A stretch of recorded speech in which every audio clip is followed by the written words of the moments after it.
So welcome again to everyone to SGS AI Hackathon. You have been working hard since Saturday, and today is the last day. Today is going to be the presentation day where you're going to showcase what you've built throughout the past 24, 30 hours. And then at the end of the day, we're going to see which teams have made the most progress and which team have made the best use of time to go towards launching their startup. So I'll get started. Today we have in total 11 teams. At first, we were supposed to have more teams, but fortunately, a lot of you have joined in and formed a new team together while you were in the hackathon on Saturday. So we have 11 teams for now. Codeism, OF, Obimotech, Infinity AI, Hello German, Thunderbolts, Roomlink, OnWorld, Definition Wizard, Orbix, and Medify. And this is going to be the order of our today's presentation as well. Before we move into our presentation, I would like to also introduce some of the people who are here who can be who will work as the moderator of your pitch and take mark of where you're doing well and where you're not. And also, for your information, this will be recorded so that we have some judges who are remotely in different country, but they are not being able to join because of the time difference. But we will send this recording to them so that they can also judge your whole code base that you have uploaded into GitHub and also the presentation that you're going to do today. But today we have the moderator, so we're going to introduce them as well. I don't know if Abdul is here. Abdul, can you hear me? If you could introduce yourself as well.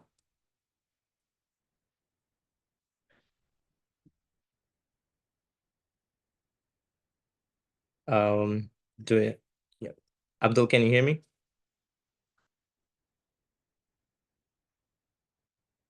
Okay, I think Abdul didn't get connected. So we also have Gustavo, Gustavo Cadiz. So Gustavo, welcome to SGA AI Hackathon. If you could introduce yourself, opening your camera and mic to our all the participants.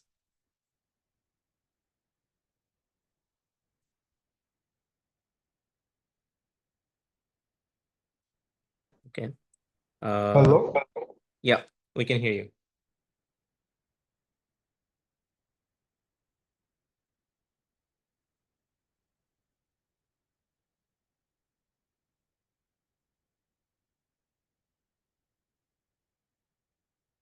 Hello, Gustavo. Can you get connected? A few years ago, and I'm Hi. Yeah, I think very uh happy to also upload. I think the connection was not Can you hear really me? stable. So if you could start over. Yeah, now we can hear you. Okay. Just wanna say that glad to be here and always happy to support any team that is working in any product because I know how is this journey, and also me myself I can describe as an entrepreneur. So with the knowledge I have and experience, I'll be happy to support any of these teams. Okay. Thank you. So when we first started SGA last year, Gustavo was one of the founding team member there, and later on he also worked with venture builders. He worked with a lot of startups in Beijing as well, and now he's in Guangzhou, branching out. So and also he has his own startup, Paratafe. Probably if we have time, we'll share more about it. But yeah, he's gonna be working as a moderator as well. So so that we can evaluate you from all over the sides. So let's move on to what are the things that all the teams here can get because we are not providing any incentives as SGS stands for nonprofit, and we are trying to support as much as possible from all of the other resources. So first of all, this recording will also be uploaded to our YouTube channel later on, which after the results are published and everything. So you can get a better exposure if you're thinking about, okay, maybe going public later on. And also, top performing teams will get a direct access to SGA Demo Day. So possibly we're going to have our demo day in August 16th or August 22nd next month, where if the top performing teams the top performing teams will be able to directly go there, because we have a currently cohort 2.0. All the students there, they will be able to present in the demo day, and we will have investors and some other audience, and also that will be open to public, so a lot of other people will be joining and watching your pitch. So that would be a great deal. And also the top 5 teams, at first we thought about 10 teams, but as a lot of teams merged and we have 11 teams total, so we decided the top 5 team will get into SGS Startup Mentorship Program for free. What we will discuss later on as well, which works is that you get one-on-one mentorship from our network, and you can connect with us. You can talk with us about the problems and hurdles you're facing while launching a startup, and so on. Also, you'll be able to get resources to launch startups and later on raise funds, all of the investor networks and where can you apply to raise funds and everything in China and also outside of China. We'll be providing that as well. So in terms of awards, all the teams here will get a participation certificate from SGA, and there are 3 specific awards as well. One, Best Innovative Idea Award certificate to the team which has the most innovative idea, which is really certain, and one best pitch award. So the team that pitches the best will also get a separate award certificate, and one best AI startup project certificate. So as you know, this is SGA AI hackathon. We're focusing a lot on AI. So we also created and also kept separate segments where we kind of evaluate which one has the best AI integration or use the AI tools in the best way possible. So if you have used AI tools, even if you don't mention this specifically, but if you have integrated that into your idea, let's say it's a AI matching platform or something like that, we will be evaluating based on that. But it's a separate one. But that doesn't kind of deny all of the other lists that we have, like top 5 teams will get into startup mentorship program and everything. So let's say we were gonna go and move into pitching now. It's already 4:10, and I'm gonna mention the method again, how it's gonna work. So each team will get 7 minutes to pitch, and 1 minute before the time ends for each team, I will raise my hand from Zoom, and you'll have to finish your pitch within the next 1 minute. You will not be able to get more than 7 minutes. And then later on, we will have 3 minutes where me, Gustavo, and Abdul, we're going to be asking you follow-up questions. And then later we will move to second team, third team, fourth team, and it's going to go accordingly. So I will stop recording. So the first team is gonna be Codeism. So I would like to invite Team Codeism. I'll give access to who's gonna present. So can you let me know who's gonna present? I'm gonna give access to you so that you can share your slides. I will say the I will say the Okay, slide. it's a second. I'm gonna give you access. It's Loris, right? Okay.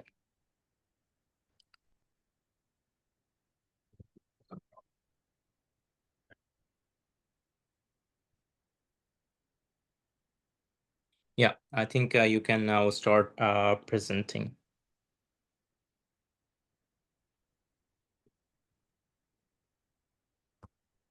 Can you see the slide? Yeah, we can see it. Okay. Oh my god.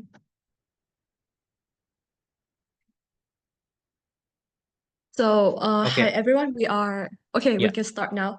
Hi Yeah, your time everyone. We starts are now. Michelle, Elliot, and Loris, and our team working on elderly phone monitoring system. This is like a mobile application that can track your movement and detect the phone or like how risky behavior, and then will send their alert notification to the caregivers. So this is our team. And this is about the problem that we are trying to solve. So believe it or not, like phone are the leading cause of injury-related deaths among adults aged 65 and older, and the phone death rate is increasing. As you can see from the feature, from 2018 to 2024, the folder injury data is like increasing year by year. And in the United States, 1 in 4 adults reported a fall each year, and many of them who fell require medical treatment and have some kind of restriction in their activity in daily life. and not stop in this is not only the problem of United States itself, but it's also a globalized problem, you can see from their feature in like the phone death in China, which is like really much a lot. And the bad thing about this is about the time sensitive medical attention, because many phone is will not like if you didn't have the timely kind of like medical evaluation, is gonna lead to a long-term medical issues, for example like the internal bleeding, soft tissue damage, or hairline fractures. And the worst thing is about the growing aging population is increasing, but there is not enough like caregivers or some kind of nursing home that can have to noticing this or noticing or like helping them in daily life. And it's really hard to notice if there is something happen, if they fall or not. And this lead to not like a problem of timely responding to the phone or some kind of a risky health actions. So we're gonna move to the value proposition. Maybe Elliot can share with you guys more about this part. Yeah, so hi, I'm Elliot. So I'm going to explain how our app will like look like. So our app is an app that tracks the movement of a person within the camera to identify of a fallen person. It will be trained by teachable machine, which is developed by Google. And then if the app detects any falling movement within the camera, it will notify anyone who is using that app an emergency that requires immediate medical assistance. And it requires no extra installation. It also works with existing home security cameras. That's what we want to do later on. So our target audience include assisted living centers, healthcare facilities, and public services, and also just personal at home care.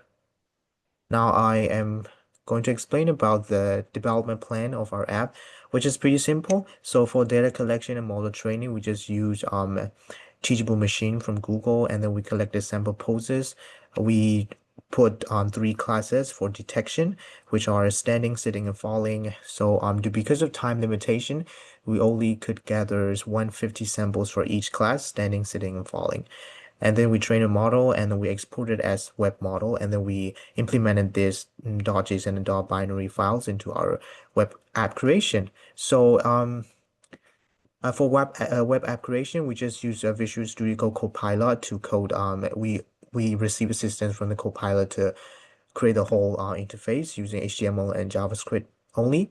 And then of course we have to use webcam stream, and also we loaded teachable machine model using TensorFlow, and then it could display like real-time predictions using these methods.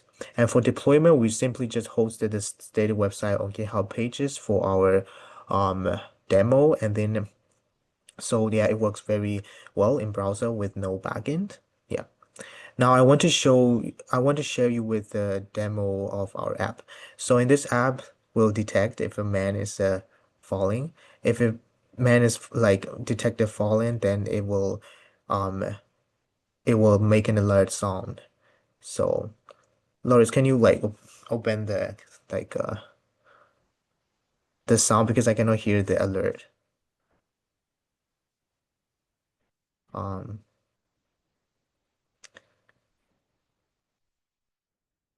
I think when I share the screen, I forgot to share the sound, so I don't know how to. yeah, so I think that's fine. Oh, we can Okay. send the link of our website later if you guys want to try. Oh yeah. Yeah, so yeah, so this is pretty much it. So in this app, we will see it will also record the events that detect the fall during the day. It will like, you can also see in this video, and if its fall is detected, it will like put an emergency alert sound, and it will also notify people. We also want to like implement it more on making it to notify on email, on SMS, on phone call. But now we only have you know we only want to text the code feature of alerting sound if it's detected um, the falling. So yeah. So next, our another teammate Michelle is gonna explain about our business model. Hello, my name is Michelle. And so I would be talking about the software, the business model, and kind of like the financial aspects of this. So it's a standalone software that should work with the existing machines. These are going to be the cameras and everything, and it will be kind of like this cloud-based software. And the customer interfacing will be like a license-based subscription plan. And this will be like a yearly payment that has both like a personal or enterprise plan. And then we as the company will provide like software support, upgrades, patches, and then like handling all the privacy security policies.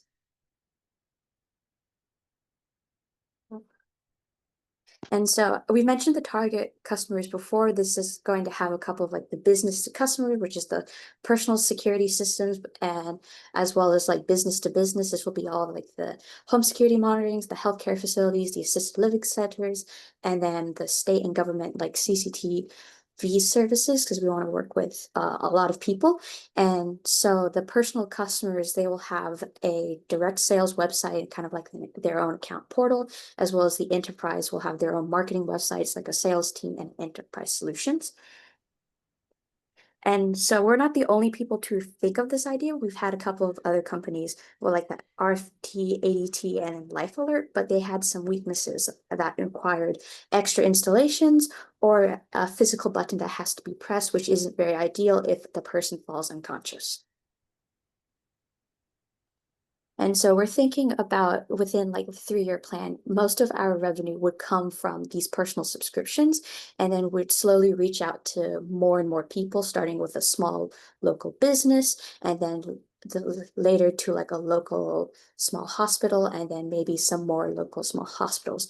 The enterprise state, like the large one with like the large healthcare systems or the government contracts, that would take a lot longer than just within those 3 years, but we should have a growth. And so currently in our timeline, we're working on our development phases of that machine training and that app interface. And then when we expand our team, we can work on the cloud storage usage, as well as the marketing websites, as well as all these different solutions. And so these different solutions will be your times are up. that. Okay. Yeah, if you could finish it up in the next 10 seconds, it will be like, okay, it's time. Okay, thank you, Team Codeism. And now we will open the mic for questions. So, yep. I have a question to slide 7. Oh, someone else? Yeah. You met 7.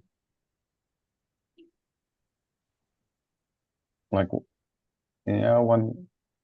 Yes, exactly, that one. What you have there, the video from there, is that from you, or this video is made with the software from another website or software? I don't understand the question. Can you repeat it? The question is, you have a video there, and the video can detect, or the program that is used can detect someone falls down. My question is,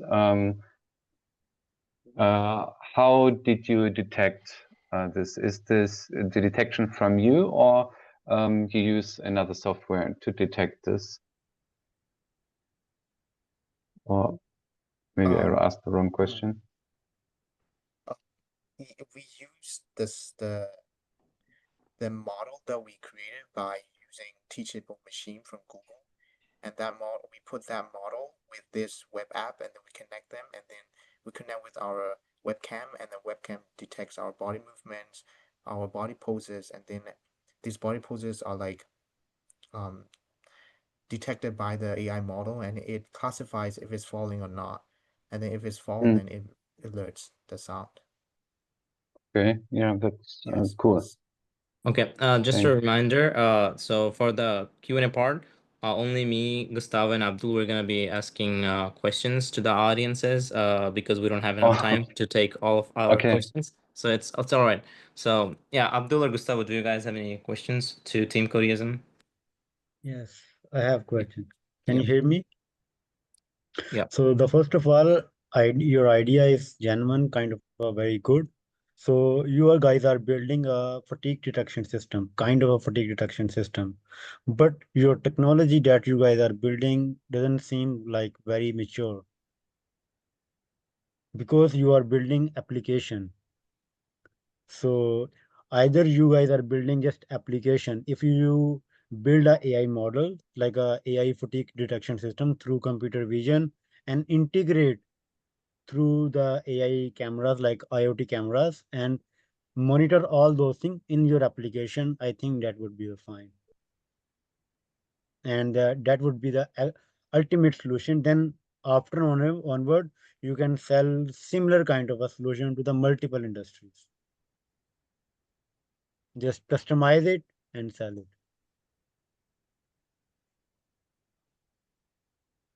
Thanks for your suggestion. Yeah. Okay. I have a question for you guys.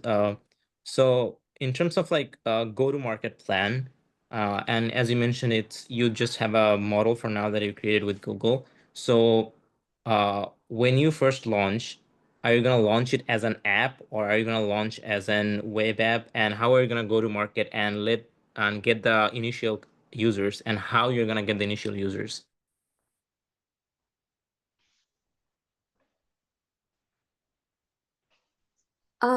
So I think what we're starting off is it's going to be an app that we're going to promote towards likely some friends and family members of, hey, try this app. We want to focus on like the elderly specifically. So we want to promote it to people that we want to take care of. And so we're promoting it to the elderly people first, kind of um, like mostly those who live alone. And we want to be able to like monitor them, monitor their health. And so it'll be an app that we use first and then integrate with like probably a personal security system that they currently own.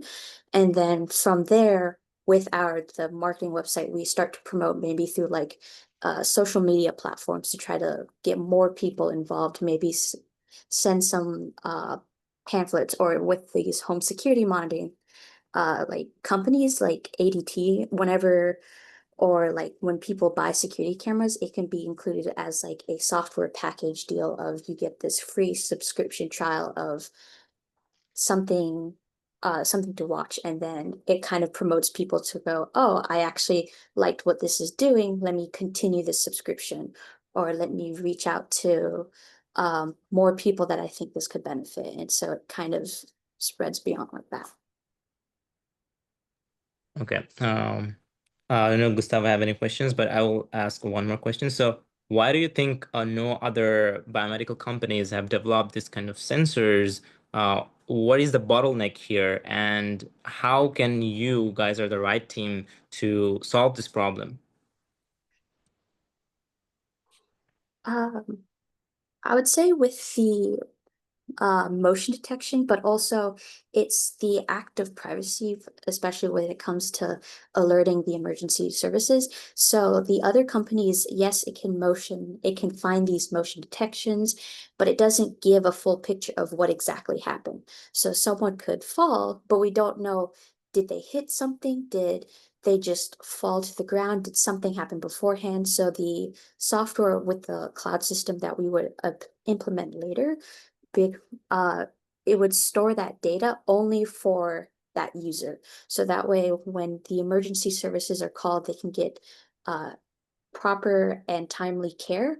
But then once they get to the hospital, they can show here's exactly what happened. So the doctors can identify, oh, they fell, they hit their head, they have a likely traumatic brain injury that needs to be dealt with, or oh, they fell, but it seem to have fallen on their hip a lot more than they did a different part of their body. So they know where to focus and have proper diagnosis rather than the person who has fallen wait multiple hours, maybe until someone finds them, or it takes a while to figure out what the diagnosis is. So it provides that timely medical care. Okay. Thank you, Team Codeism, for your pitch and answering the questions. Now we're gonna move into Team 2, OF. So who's gonna present from Team 2?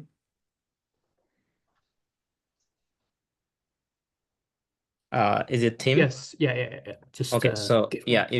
you can just start presenting your slides. Okay. Do we need to record it ourselves as well, or do you record the whole thing? No, I'm recording the whole presentation. So yeah. Okay. Yep. Give me a second. Let me put it up. Oh, okay. You guys should be able to see the presentation now, right? Okay. So welcome. We're Only Fashion. And I'm Tim Wiedijk. So let me introduce the team.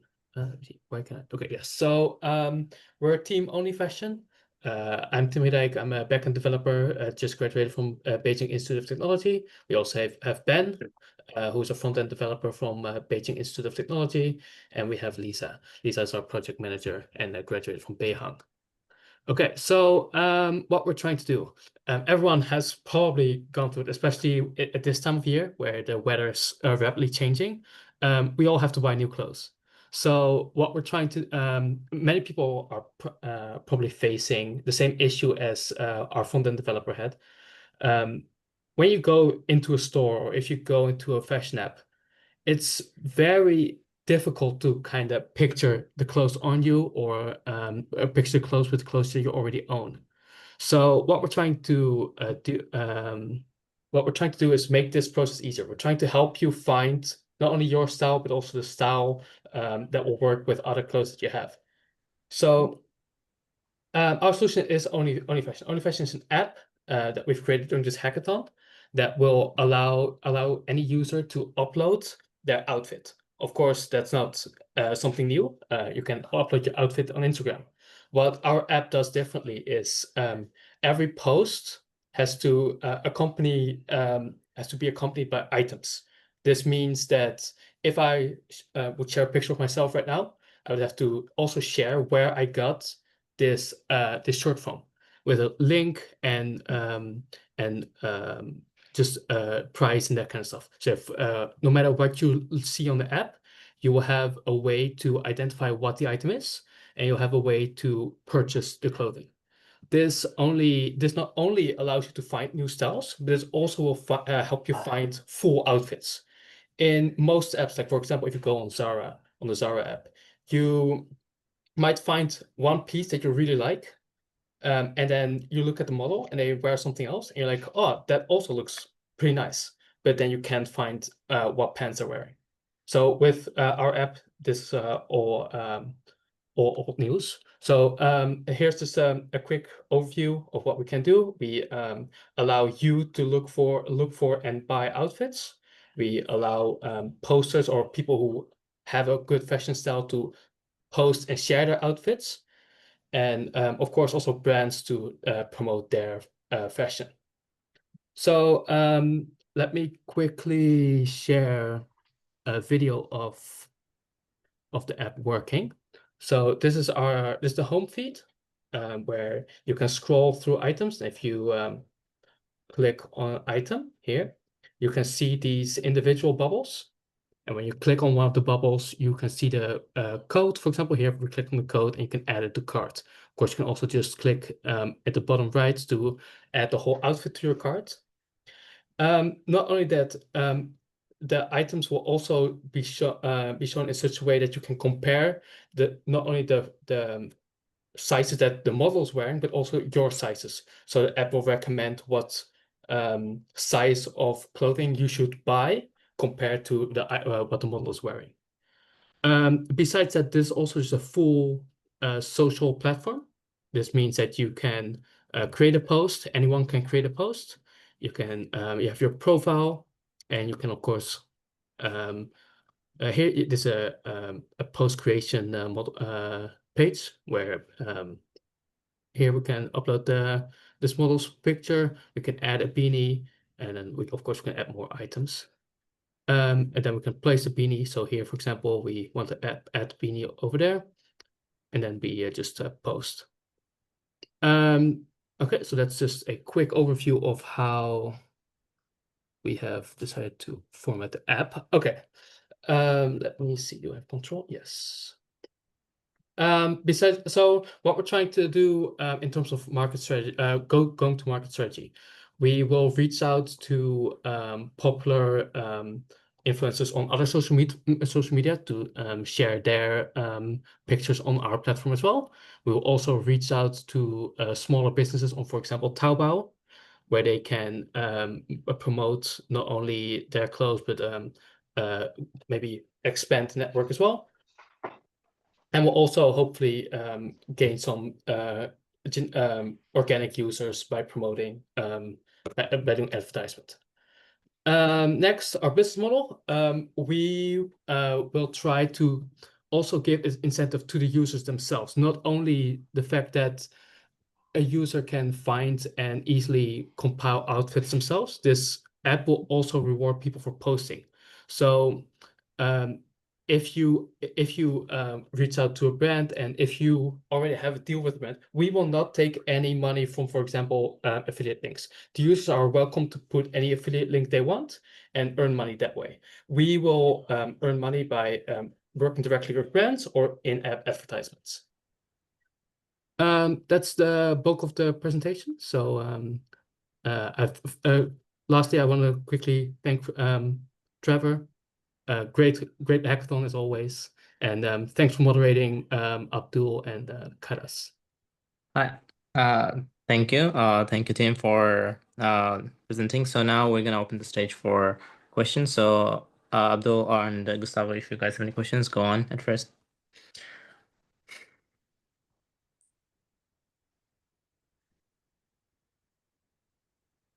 Actually, I don't have any question because yesterday I met Tim. The idea is very innovative. It's kind of a quick commerce and social media.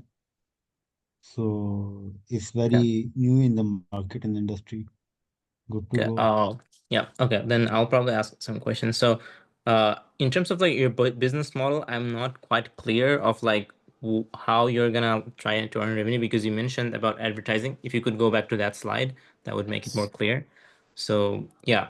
And you also mentioned that payments for clicks on store links. So the user is gonna add links, and how you're gonna collect payment for that, like for your side. Yeah. Yeah, so actually that's one of our main things. We don't really want to take money from our users. So if they choose to put an affiliate link, we will not take money from that affiliate link. We want to promote people posting and reward posting on our platform. So if they want to use an affiliate link, that's fine by us. We will find other ways to make money. So your main way of getting revenue from here is like in-app advertising, or if someone does premium subscription and you take the ad away from their platform, right? Also that, but also of course direct cooperation with brands. Okay, I see. So why do you think that this app would kind of like revolutionize this industry where there's like a lot of big companies like Louis Vuitton, Chanel, who also have their own websites, but where people can also like nowadays they're trying to roll out like try-ons, virtual try-ons with AR, VR, but yours are like people can like choose a specific product and can like check it out.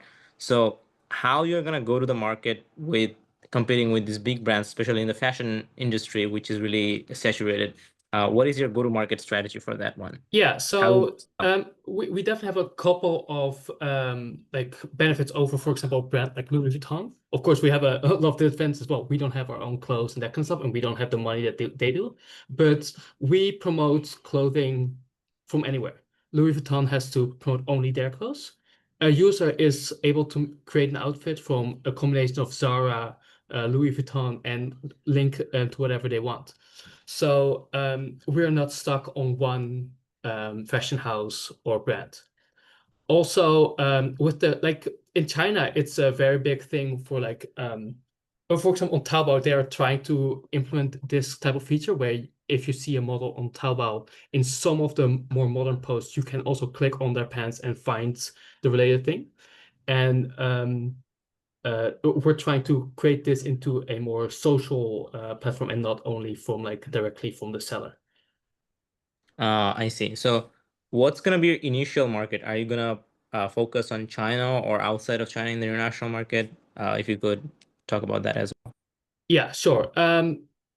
We have thought about starting in China. Well, this is actually one of our biggest problems because, for example, if a user chooses to post an outfit fully made of Taobao clothes, someone from Europe, for example, might have a hard time actually finding or buying these clothes. So, but this is just part of the internet, and we think by just having enough users from many places, you kind of can circumvent this. Also, this is a social platform, so we have comments. So if a user posts an outfit that's not available in another country, a user can add equivalent clothing in the comments or that kind of stuff. But yeah, what we're trying to do initially is trying to reach out here in China, because that's where we all are, and that's the easiest way to for us to get our first couple of users. Okay, thank you, Tim. Do we have any other questions from Gustavo? If not, also, if any of our audience have any questions, you can put that into the chat. And if that kind of works out with our time, we can also ask that later on to our like members of the teams. Yeah. Okay. Now thank you, team, again for presenting. Now we're gonna move into team 3, which is Obimotech. So Obi, if you are here, I'll just give you access and you can start sharing your screen.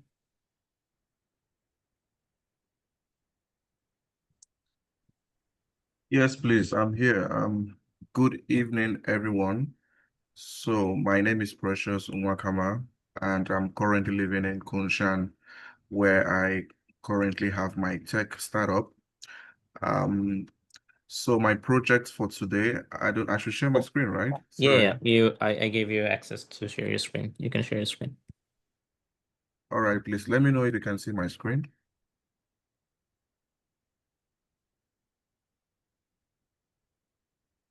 Can you see my screen? Oh yeah. Okay. All right, so my project for today is a fintech app, something that I've been working on for some time now. With my team, we are 2 of us. I have a team member who is currently in Nigeria, but he couldn't make it for this meeting, but I'll be presenting today on behalf of the entire company or the entire team. So this is a fintech app that aims to revolutionize fintech with Web3 by unlocking new financial possibilities. Now, our financial app aims to leverage blockchain technology to revolutionize the way individuals buy, sell, invest, and access financial services.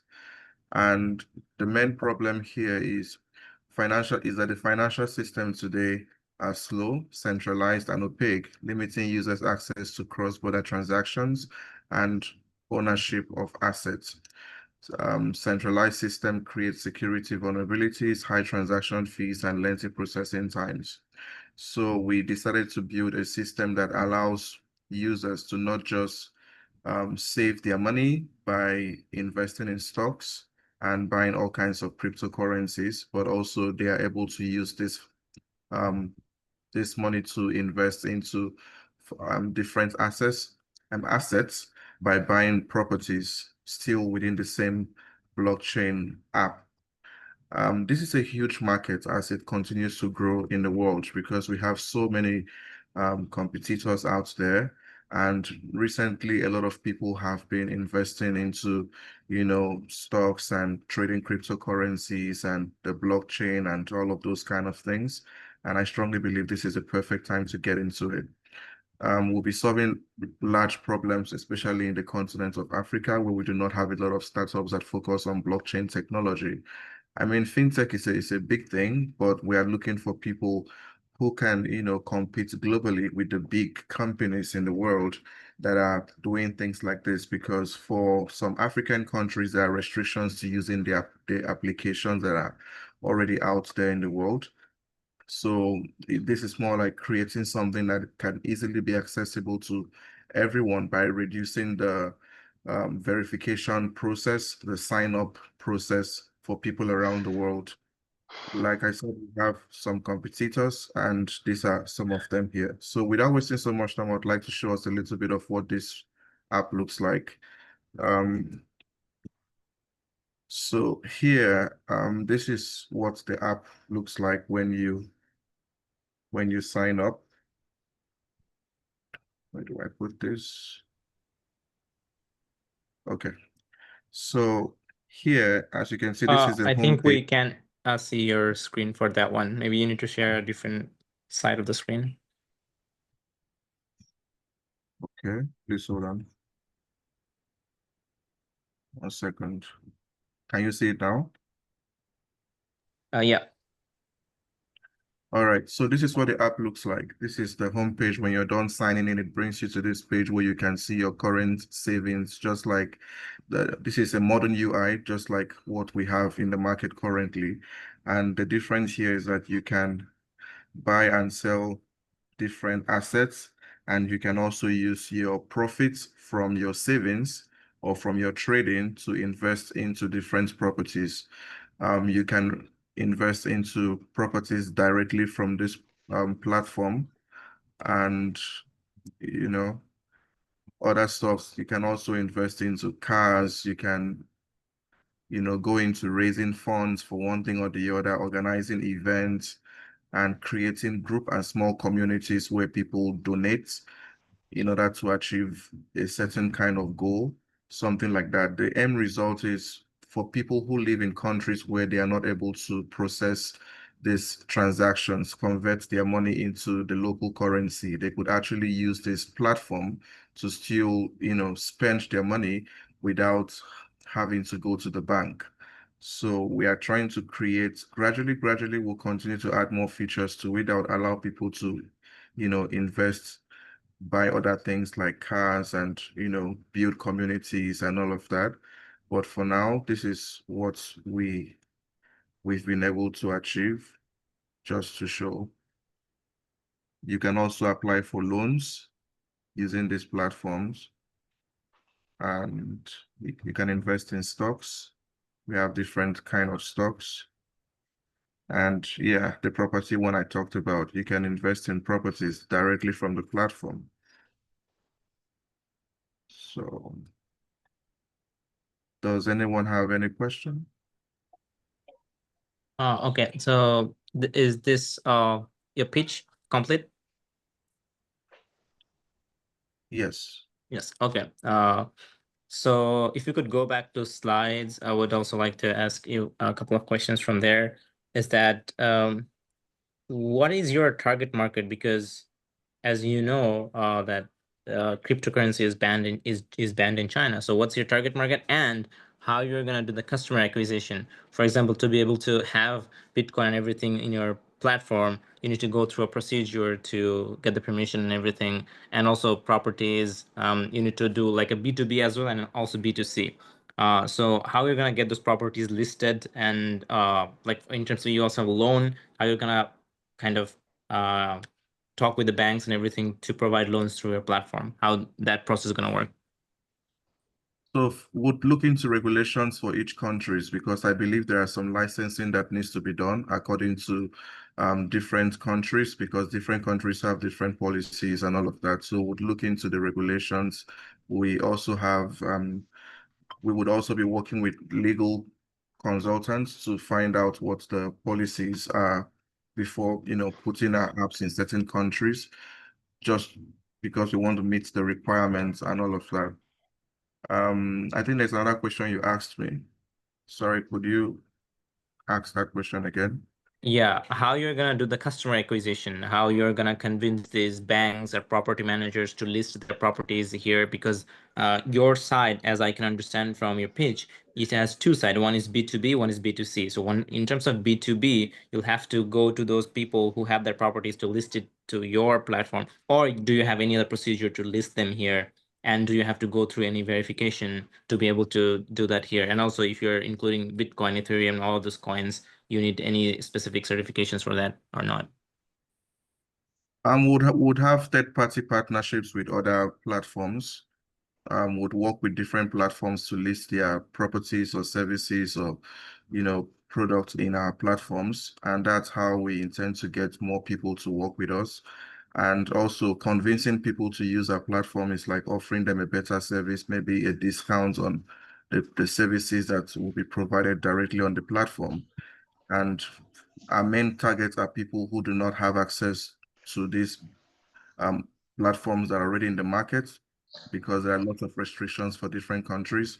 So people from those other countries that do not have access to, for example, Binance, these are our target, customers because of the verification process and nation policies and all those kind of stuff. So these are like the kind of people we want to attract because we make joining the platform seamless with with little restrictions and all of those things, but then abiding by the regulations by each countries.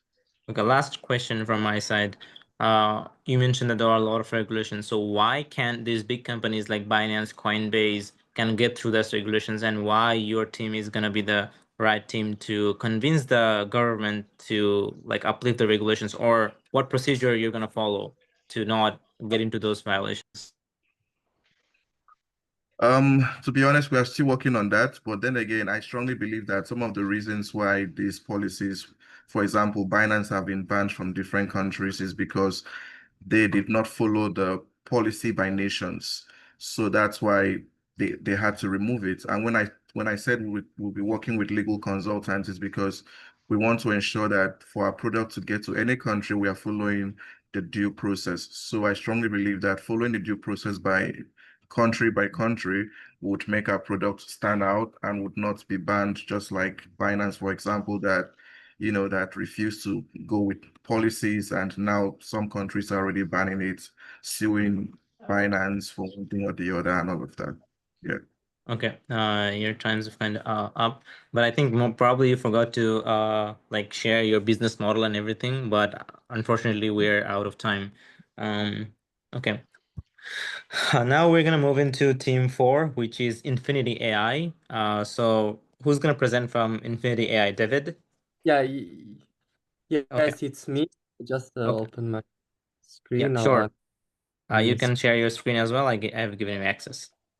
Yes.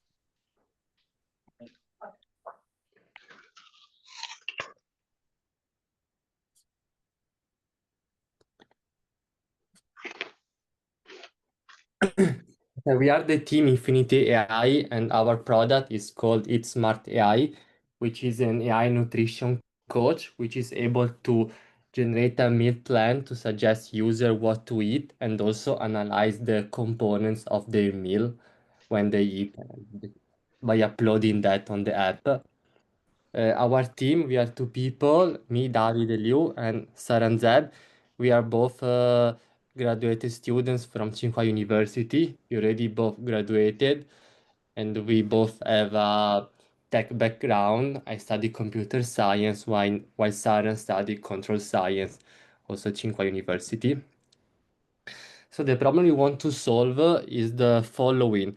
Many people struggle by following a meal plan, or even if they have, maybe they don't really understand how to follow their plan, or they lose momentum while trying to follow it by due to slow progress or lack of feedback. And another problem is that users often lack knowledge to understand whether their meal is healthy or not and how to improve the quality of their meal. And moreover, we all want to eat well, to stay fit. We all want to prevent diseases and to live longer and also healthier. So what our app offer, we use AI to generate daily meal plans for all users according to their goal, like losing weight, losing fat, and so on. We also offer a function to use AI to analyze meals by uploading pictures, and also to buy the ingredients of our meal that have been recommended by AI. Or if we are lazy, we can also order from restaurant. It also computes a health score of our meal according to our goal, how good is the meal that we eat. We also offer AI personal nutritionist where user can chat with the AI and ask any question regarding their diet. And then we also display some statistic analytics of calories, macronutrients, and trend. This is the main screen of our app. we can see at the top the meals that have been recommended for the day, the breakfast, lunch, and dinner, and also how many calories and other micronutrients each meal contain. And at the bottom, we can see the meal that the user actually consumed uh, for the day. The meal can be uploaded from here. There is a screen where you can upload your picture, select the type like breakfast, dinner, and so on. And then the AI will analyze the meal. This is all generated by AI. So we'll output the name, the macronutrient like fat, carbohydrates, and so on, and also the health score. We'll also output the ingredients of the meal and the health benefits.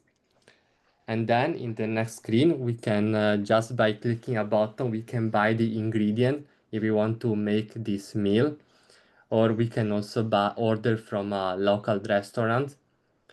We can also watch a video of how to make the meal and also to visualize the recipe of the meal. So we can choose both doing by ourselves or buy from restaurant. The first function is this nutrition expert. So here in this menu, you can switch between different functions. Here you can ask any questions. The expert knows what you ate, your daily nutrition diet habits, also other information about you like weight, age, country, and then you can ask any questions and he will give personalized answer according to your user profile. And finally, in this screen, we can see some statistics like for the day, what are our target macronutrients. And also we can see our historical statistics like every week, every month, what we ate, calories, and the other macronutrients day by day.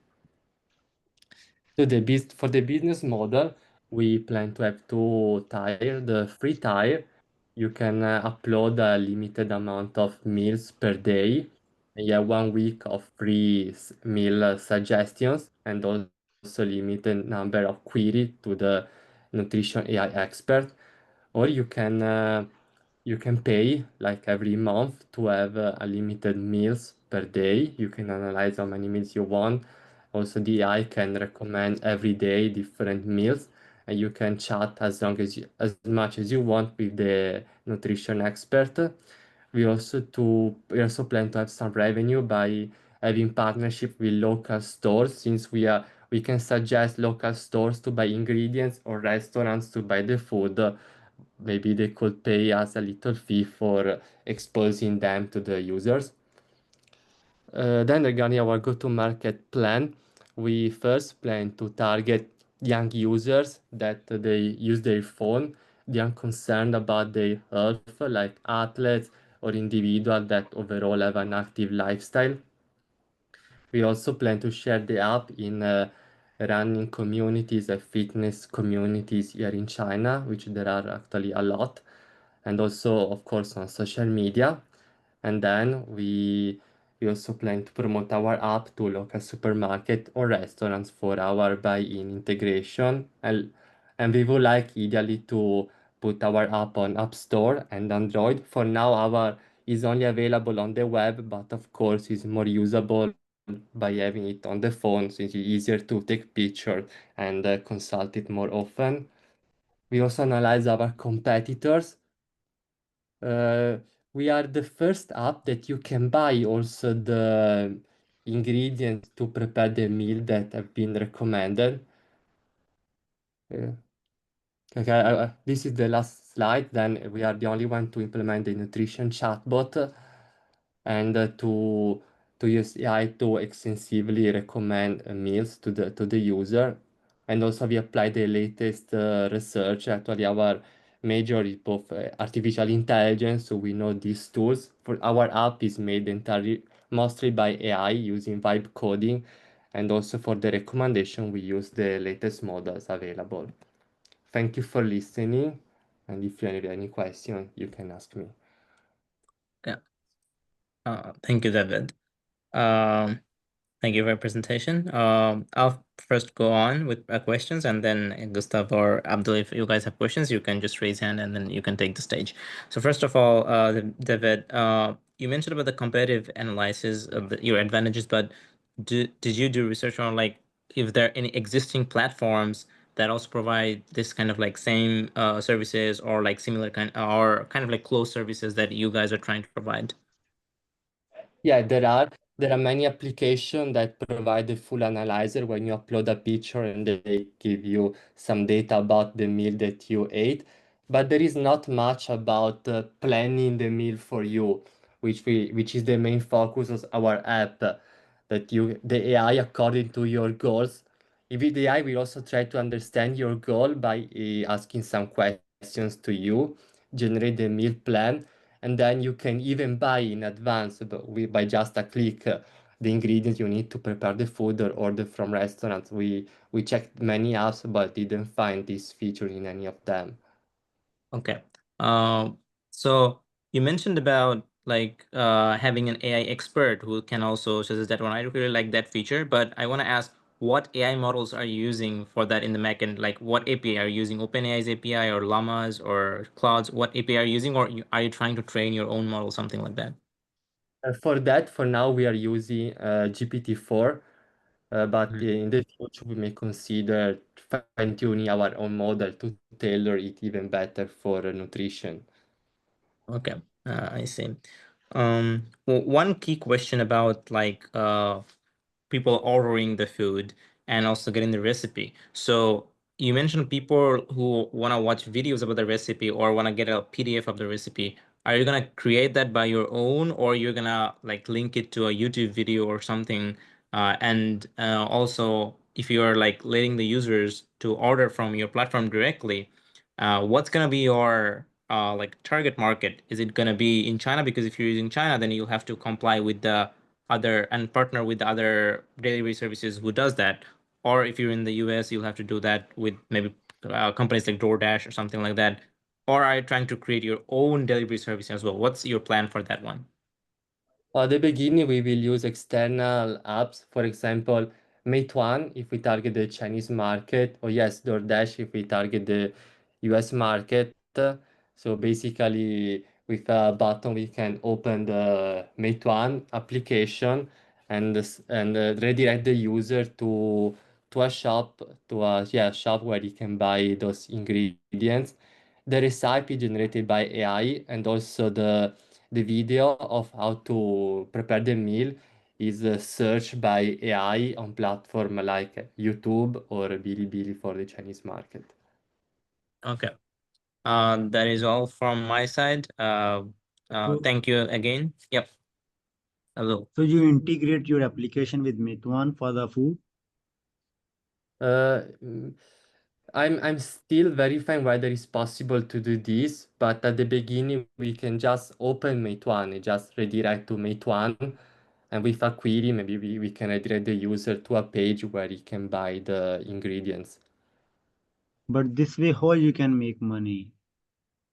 By so if you say by like because the same thing that people who can get the general purpose AI that freely available like DeepSeek, ChatGPT, we can if we can chat with these AI models, we can train them for our own purpose and give them some data, and they can also do the same information.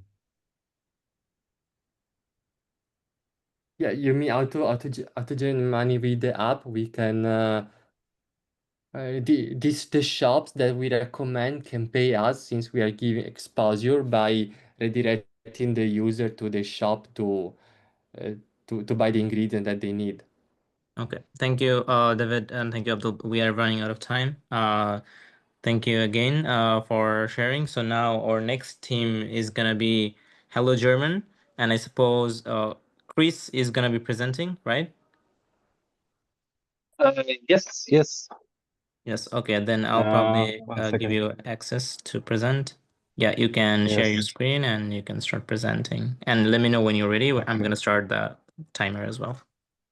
Yeah, 10 seconds or a bit more.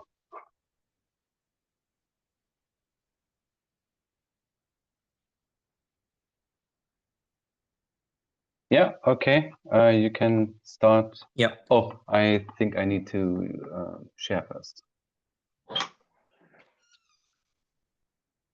Okay. Yes. We want to continually.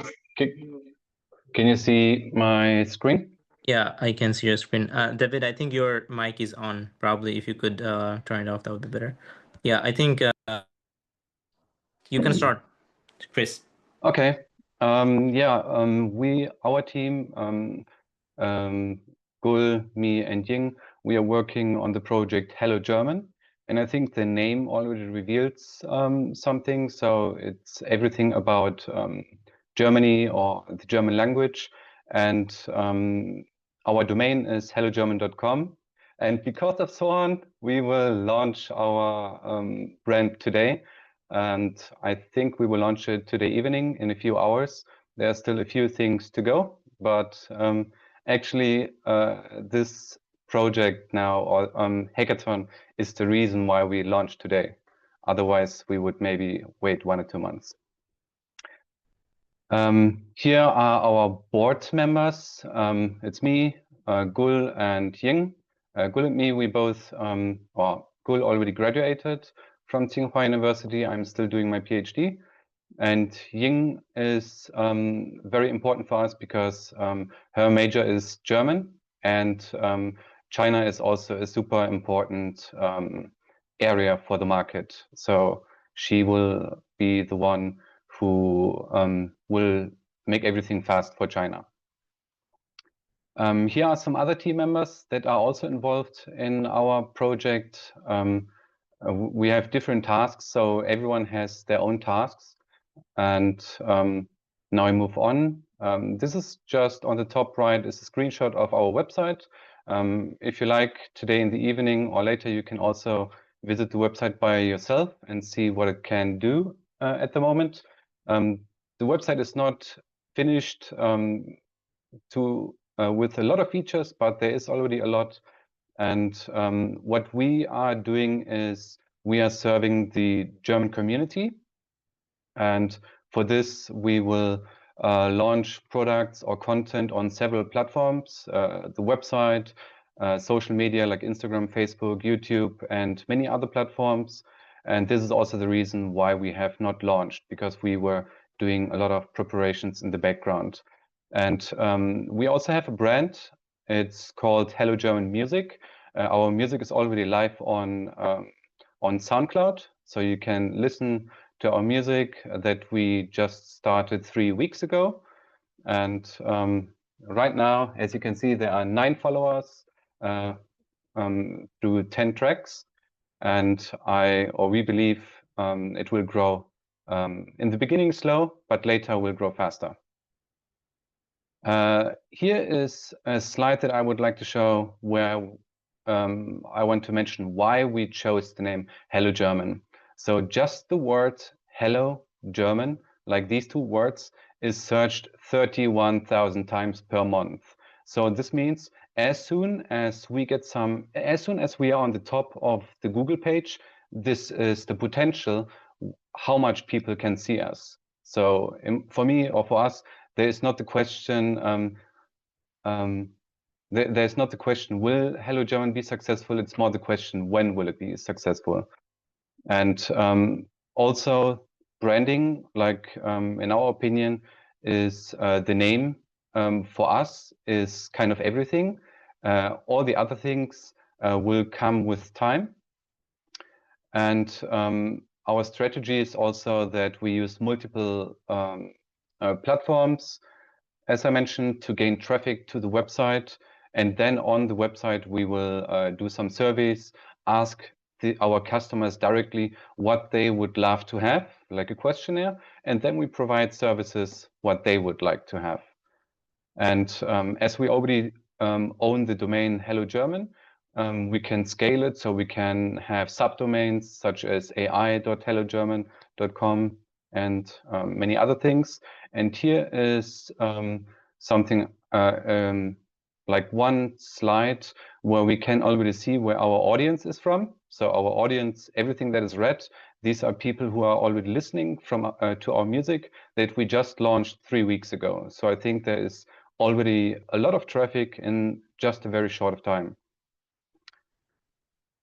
And our strategy is first we build, even though we do not have a super clear idea, we just build something, we launch it, then we get some feedback.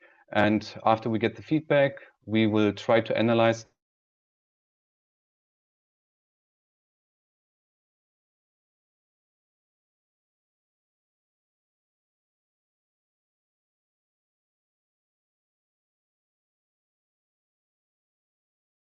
the I think probably it got stuck from Chris's side.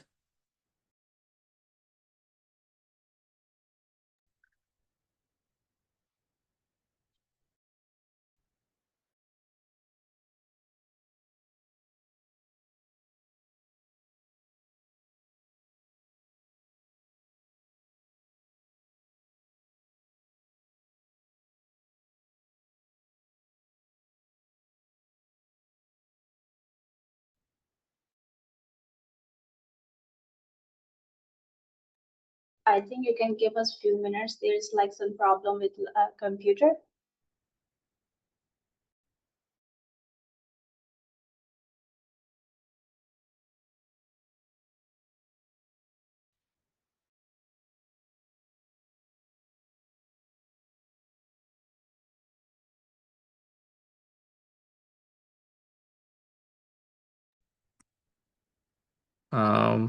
Okay, I think the time is kind of running out.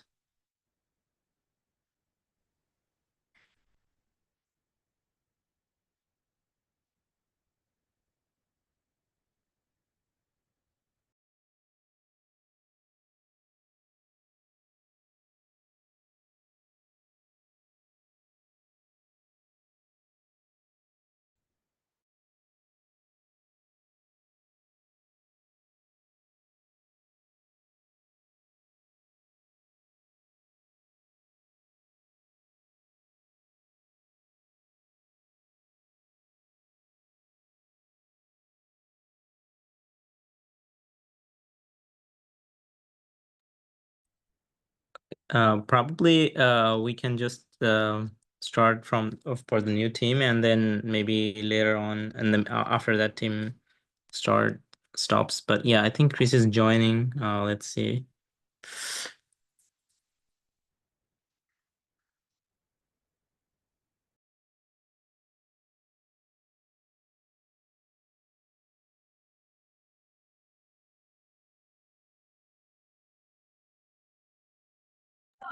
Hi, Chris. Can you hear me?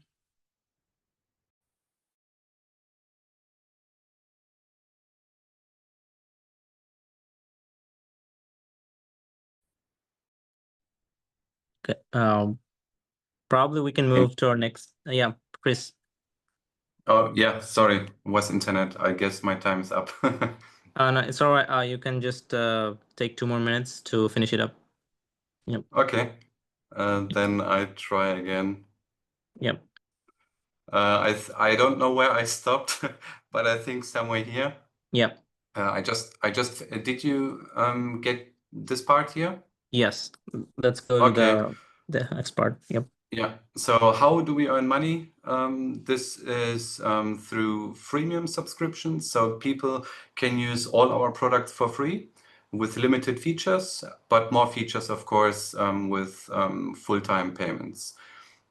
With premium subscriptions. And we also earn money through different platforms, through ads, and also consultations that we will do where people can book staff members from us to help them for some questions they have about Germany. I skipped this slide now because there's not so much time, but here's a competitor analysis and why we believe the name is so important, because I think when someone goes to your website and they don't come back for 2 weeks, they will think, okay, what was the name? And if they can't remember the name, they will have difficulties to find you. And this will definitely lead to some losses. So there are some websites that are very successful, like the German project, Evo Language minus Shop, Deutsche Welle. And I think when you visit those websites, who will remember their names? I think that's very difficult. but I think remembering hellogerman.com is much easier.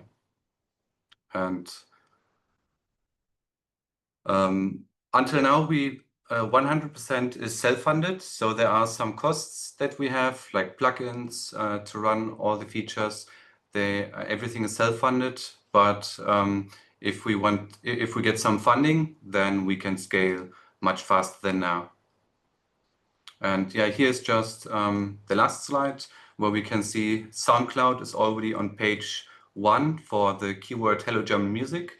And as soon as we start posting on social media, people will maybe also remember Hello German Music and then start searching. And this is how our strategy is to grow. Oh, and the last part is before in China, I got 13,000 followers within 6 months on Xiaohongshu. And yeah, this is why we also believe it will maybe not be exactly the same, but it will be similar this time too. Okay, that's it. Yeah.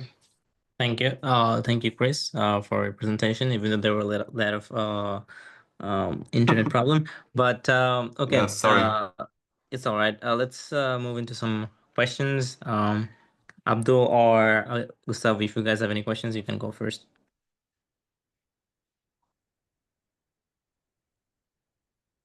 I think Gustavo's internet is not also working from there on. Okay. Can you I'm hear not me? the only one. Yeah, I can hear you now. Yes. Yeah. Thank you for the presentation. Just a question: what is the main problem that you're solving with this platform? Oh, I didn't mention like one. Actually, there are multiple multiple problems that we will solve. I'm not super clear about what we will solve first. So the idea is first we get some traffic to the website, then ask the engaging audience what they would love us to do next, and then we start something. But for this, we will use, okay, you don't see my screen now. We have a community where people can chat with each other. They can add other Germans or other people who are interested in Germany, and they can just chat with each other. So it's a totally German community. And I think this does not exist at the moment. I only know about Goethe, but they are not promoting the community the way we will do. So we will promote our community, and we believe that platforms like Facebook and LinkedIn, they are super popular, and we want to repeat something like that, but just for the German community. So it's kind of Facebook on Hello German. Thank you. I understand that it's like a bridge between Germany and China in language. No. So actually we have two platforms. One is hellogerman.com. The other platform is hellogerman.cn, and they are separated. So hellogerman.com is for the international market, and hellogerman.cn is for the Chinese market. But the Okay, main thank you for purpose is for sharing. the But the name is the culture, same, like yes. They belong together, yes. But it is possible that at the later time, when Hello German gets very popular, people from China maybe do not have access to Hello German. So this can happen because we will also use YouTube videos maybe on our page or other plugins that are not allowed in China. For this reason, we will separate them to hellogerman.com and hellogerman.cn. Okay. I think also the times is out, so probably we can move to the next team. So I would like to invite the next team, which is Thunderbolts. So who's gonna present from Thunderbolts? If you could open your mic, I'll give you the access. Yeah, I'll present. Okay. I'll give you the access. Okay, yeah, you can start presenting, sharing your screen. Yep.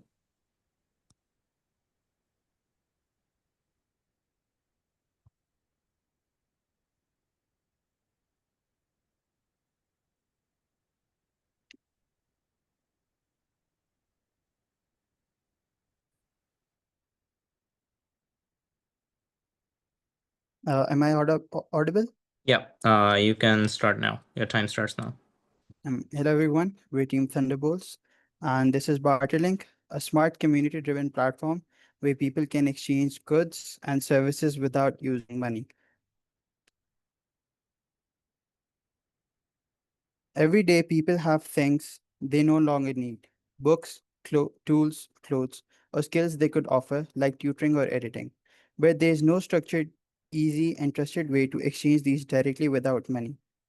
People either rely on chaotic Facebook groups, deal with shady DMs, or give things away with no return.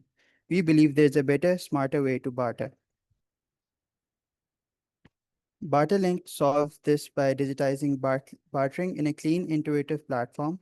Users can log in securely with Google, create offers or requests, and browse what others have posted. When they see a good match, they can request an exchange, no money involved. It's as simple as I have this, you need it, let's swap. Here's a demo of the platform. We start with Google login. It's fast and secure. Then we create a new offer, for example, a free guitar lesson. We go to the dashboard and browse available items someone is looking for. Music help, we send an exchange request. And just like that, the trade connection is made. The simple barter loop can work for all kinds of exchanges, services, skills, and even shared time. Our stack is modern and efficient. We build the project with Vite, TypeScript, React, Shadescene, and Tailwind CSS.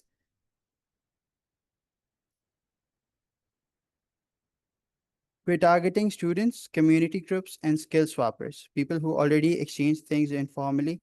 We'll promote bartering through university partnerships, community WhatsApp and Facebook groups, influencers focused on sustainability.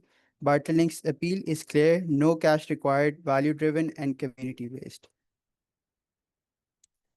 There are platforms, but none do what Barterlink does. Facebook Marketplace and Craigslist don't support structured bartering. They're all cash oriented. Apps like Buns offer bartering, but they limit key features behind paywalls. Barterlink is simple, free, and focused solely on the exchange experience, with AI suggestions, strong user experience, and deep community trust baked in. So how does Barterlink make money? First, through a freemium model. Core features remain free, but users can unlock premium tools like boosted visibility, smart matching, or verified badges. Secondly, we'll form community partnerships offering branded barter portals to universities or NGOs. Third, we may charge small or optional fees on high value trades. Long term, we could even expand into business to business bartering or offer our barter engine as an API to other platforms. But most importantly, we'll keep the core experience community first and free.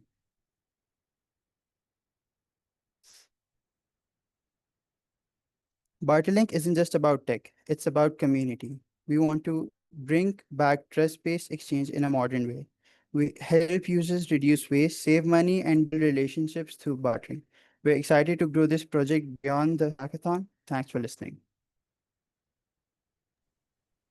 Yeah. Thank you, Faris, for your presentation.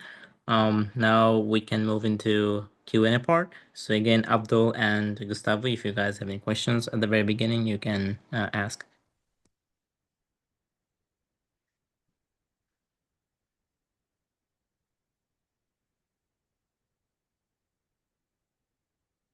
Okay, probably I'll just get started. So first, you mentioned that it's gonna like work. How it's gonna work? You'll have people who wanna trade their own goods, also especially skills. So how does it differ from eBay? Like you can also trade goods there. Like you can also post there. So what is the key differentiator? You mentioned that it's community driven, but it also you'll also charge prices for other skills or like other features as like premium features or like not showing ads and all of the stuff, which most of the platforms premium platform does. So what sets you apart from all of the other competitors, and how we're planning to like go and acquire customers? Well, comparing Barterlink to eBay is essential for positioning your startup.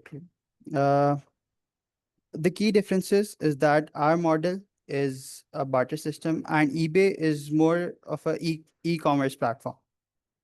And the currency we charge no cash, only direct exchange, while in eBay cash is required for bids or fixed prices. Yeah, I see. We, Yeah, go on if you want to add more. yeah, we are geared towards student local groups and sustainable living, not high volume resellers. So that is what breaks us apart from eBay. I see. You also mentioned about AI matching, but I didn't really get to see more stuff like how that's gonna work. Do you have any proprietary algorithm of yours, or you're using any other repository from GitHub? Like how you're gonna do the AI matching?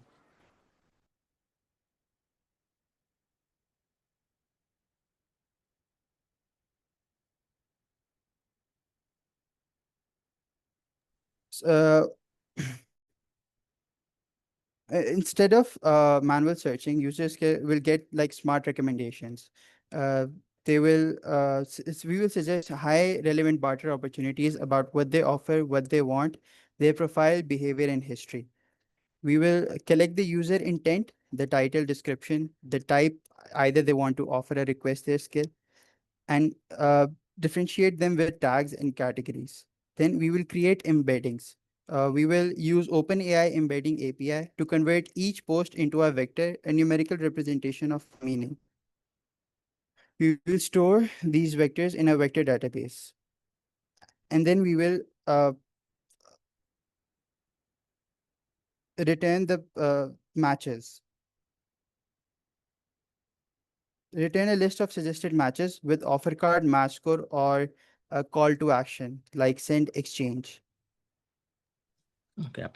I see. So, as you mentioned that you want to make it community driven, do you already have a community, or what's your go-to-market strategy, and how you're gonna launch it?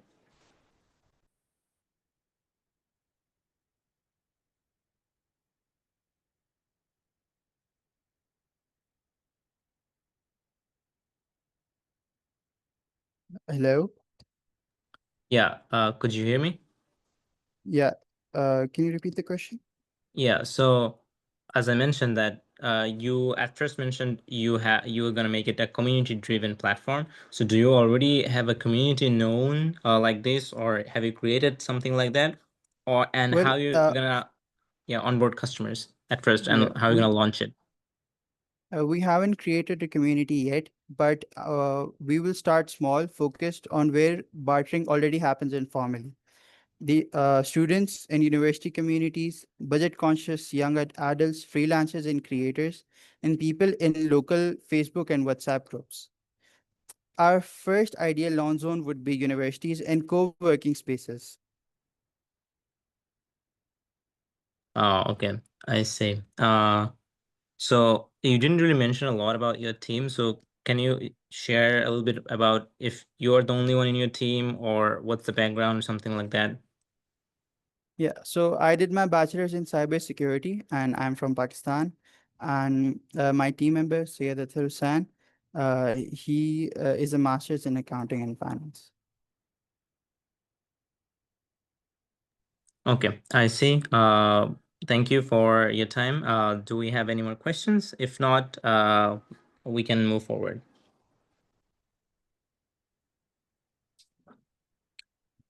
Okay, now we're gonna move to our, thank you again, Faris, for your presentation. We're gonna move to our team 7, which is Room Link, presented by Mo. So if you could share your screen. Okay. Okay.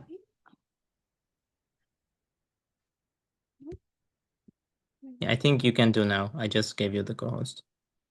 Okay. Let's go.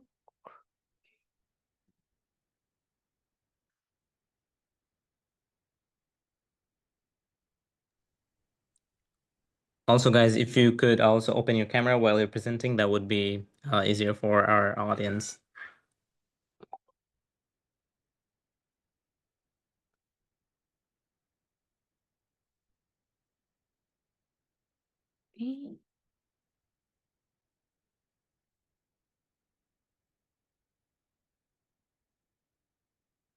Mm, mm, be share.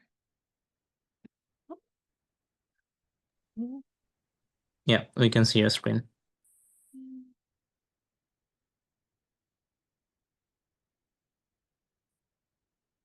mm, mm. Okay, your time starts now. I could okay. Good afternoon, everyone. And the project that I'm currently working on is called RoomLink, and which is a web app that allows students to rent an accommodation for less than 12 months.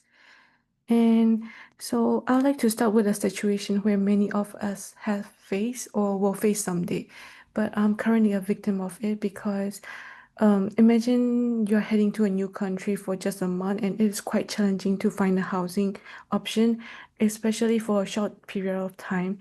So my target user will be students who are doing a short-term program or a research trip or a cultural exchange. So in terms of problems, I break down into two parts. One is for students and another one is for landlord. And for students, it often costs quite a lot for temporary or tourist style accommodation, and searching for a house is quite stressful and time consuming, as you don't know the place and already overwhelmed by the visa application. And moreover, it is quite difficult to build trust with landlords who you don't know, and there might be scams going around. And for landlord, short-term rental can let them feel trouble and they are not what because it is hard to find a reliable and verified tenants for short stays. So many and moreover, many don't have time posting multiple places or manage the back and front communication with applicants, and because they are also time zone difference. So most of the rooms are unoccupied for months, even though students are actively looking for it. And so this is why I created RoomLink, and a housing solution designed for people in this exact situation. And it is a RoomLink helps short-term international students and to find a place, a, an affordable, trustworthy, and verified housing option without any stress or scam or any other guesswork. And the booking process is simple, transparent, and designed for short-term stays, making it perfect for students who are searching for it. And in terms of landlord, it is much more easy to let them get extra income without the usual issue of short-term rentals like listing, so they can list their room quickly and manage availability effortlessly, and no long-term lease required. And also it connects directly with verified serious international students, minimizing the risk of unreliable tenants. And on our web app, so our web app also offer the students with the following service. The first one will be timeline-based roommate matching, verify user and listing, digital lease management, and support for landlord and students handover. In terms of market size, the European student housing market size is really huge, and it was over 3 billion this year and growing to more than 4 billion by 2030. And the market is also growing really fast, which is about 5.7% per year. And our web app focus especially on international and mobile students. And if we reach just 5 to 10% of them, there will be around 50K to 150K potential user each year. And in terms of direct and indirect competitors, we have Uniplace, House Anywhere, Amber, Facebook Marketplace, Booking, and Airbnb. And the key component advantages is same as the front one, which is leasing time matching, free direct communication for students, built for mobile students, and zero gaps or zero rush for zero risks for landlords. And for our business model, students do not have to pay anything upfront, and it is free, where we can contact to the landlord directly, and we only charge 5% Leila, with if the you could turn off your mic, that would be better. Sorry. And do I still go on or?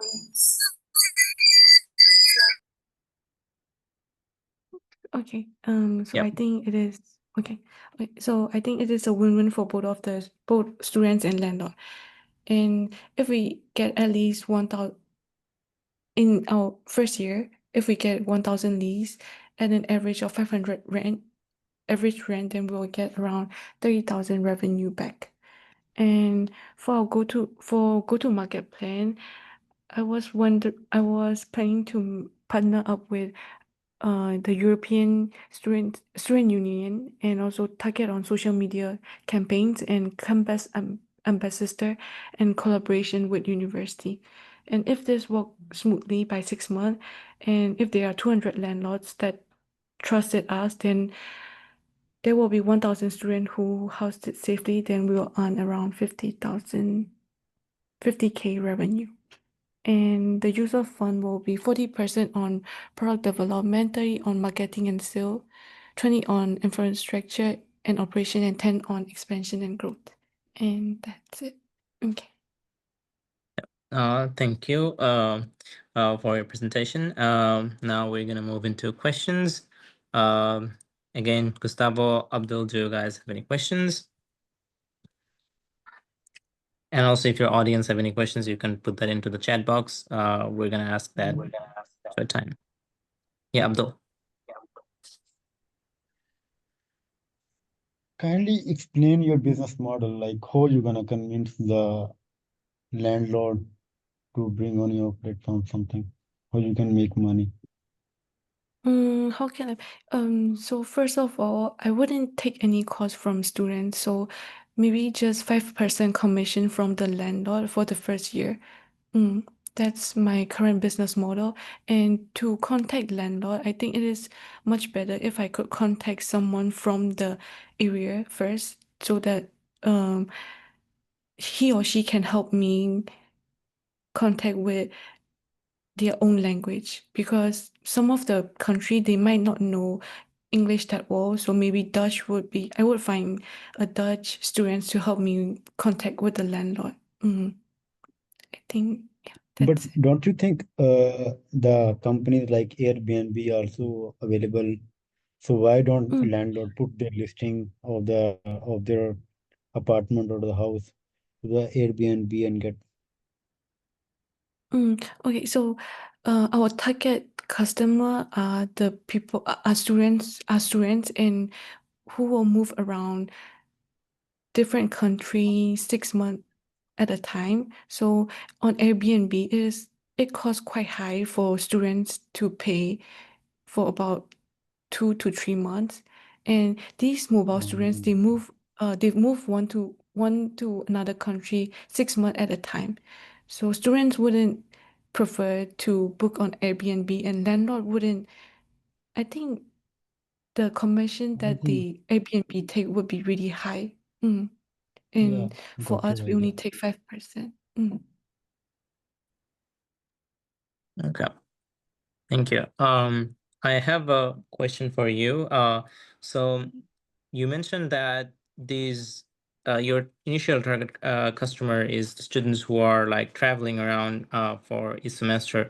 But what about like the students who are like, let's say, not traveling around within 6 months, who are like maybe going there for like a year, or especially also who are going to a different country or different city for studies? That have you thought about to acquire that kind of customers, or you want to stay into the niche market that you have currently to targeting this kind of people or students who are like trying to go for exchange programs? I think currently I just target to the students who are doing exchange, not the students who are going for about a year. So maybe later on when I can do, but currently I'm just targeting to the exchange students. Okay. Last question. Where you want to target at first? What is going to be your target market? You mentioned Europe, but do you have any specific country or city where you want to start from? Maybe currently I would target Belgium. Belgium would be the first country that I want to target because it is one of the country that currently I'm finding my housing as well. So Okay, yeah, thank you. The time is also up. Thank you for your presentation again. We're gonna move to our next team. So our next team is gonna be One World, which is gonna be presented by Leila. So Leila, can you hear me?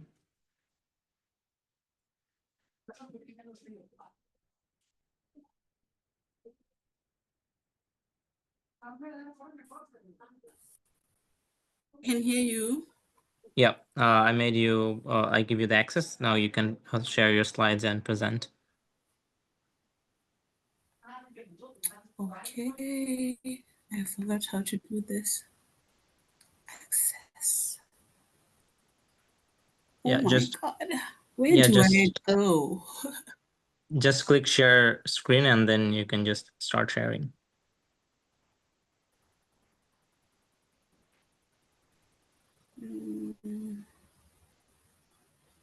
Share screen. I don't see. I'm using a web app. Does it allow that? I totally forgot how to use it. Yeah, it should allow. Zoom. I'm sorry.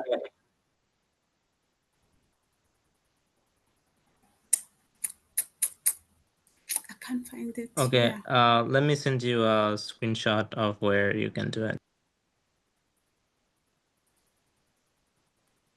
Oh, I can forward you my presentation.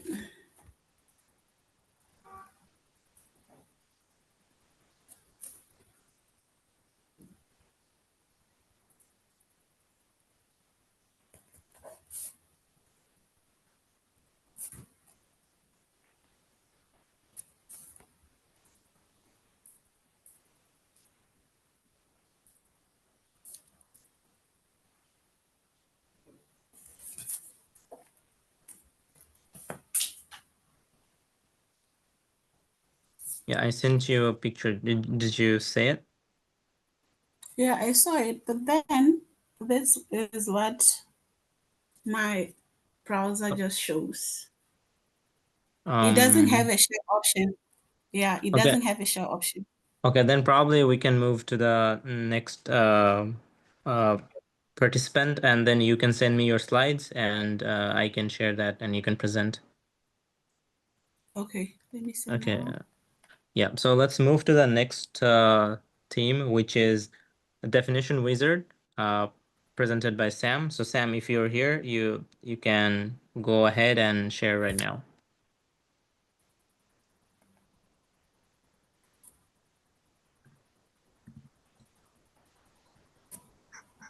Oh, wait a sec. Leila, you can turn off your mic as well, so that there's no sound. Yep. Oh, screen? Can we see the screen now? Not really. Can you share again? Oh no. Wait a sec.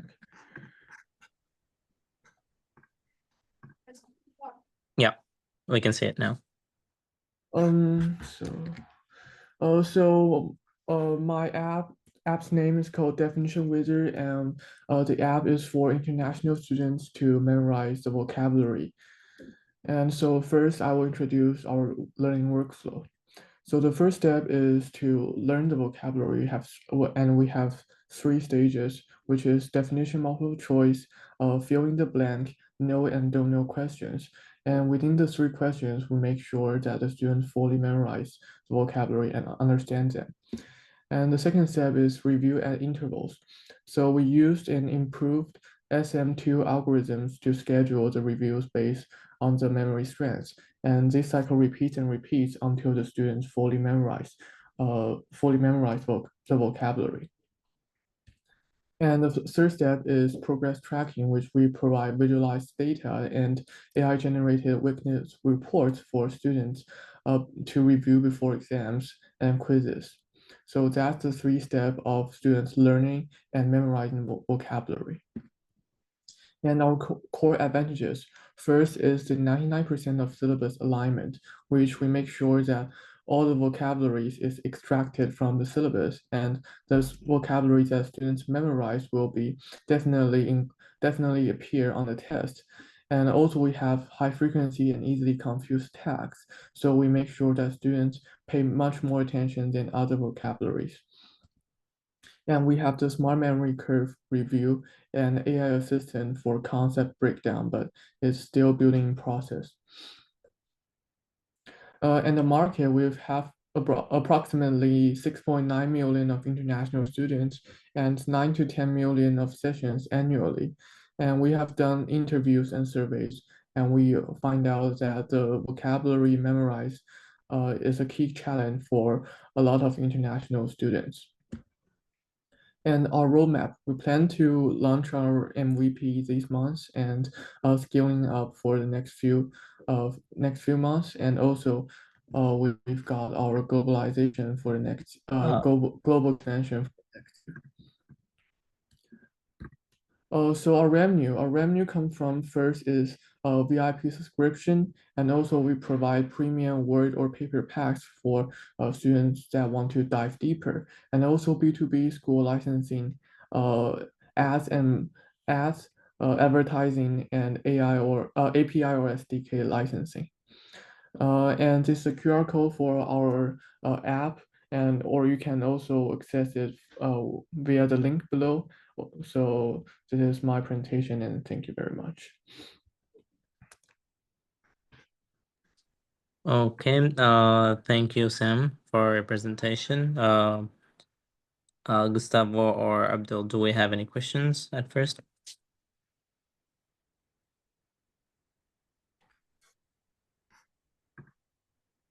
Okay. Let's move on to my question. So, Sam, you mentioned about like market analysis. Who are your direct customers? You mentioned I don't know. I haven't got that because I think there was an internet problem. So, can you just mention a little bit more about who's gonna be your target customers, and also who are your competitors? So mainly our customers is international students, especially high school, and now we are focusing on the international students in China mainland. So it's about 40,000, I think. And also our competitors is Quizlet, Anki cards, Anki and Anki cards. So these are the two main competitors. But we have the syllabus that 99 the word list that 99% align with the syllabus, so which these two other apps doesn't have.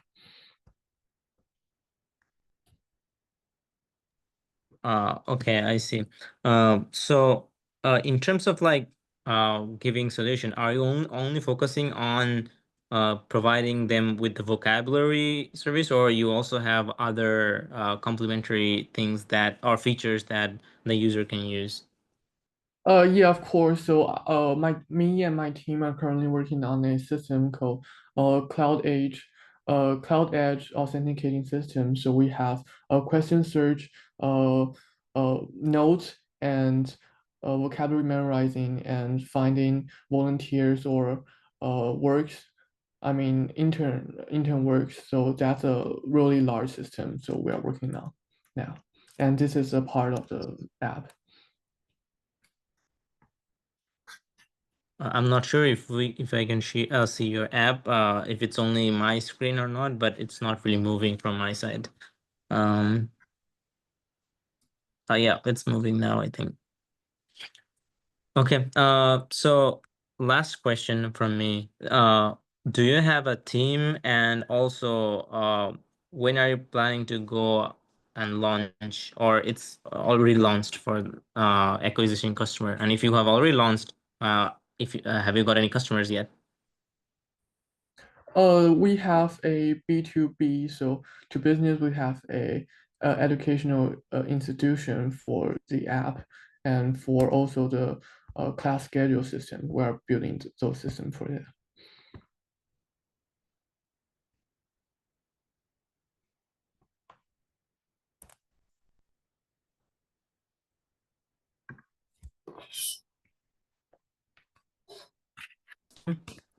Can you guys hear me? Oh, sorry, my internet's bad. Okay. Yeah, so probably we can move to our next team now. Our next team is gonna be Orbix. So I think Roina, if you were here, you can. Yeah, I'm here. So I'm gonna share that. Can you see my screen? Yeah. Okay.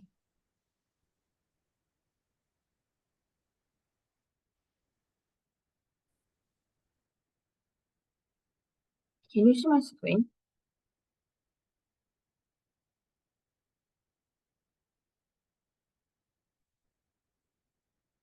Yeah, we can see your screen. Oh, well, I cannot see it. Okay. So You can't see your screen? just give me a minute.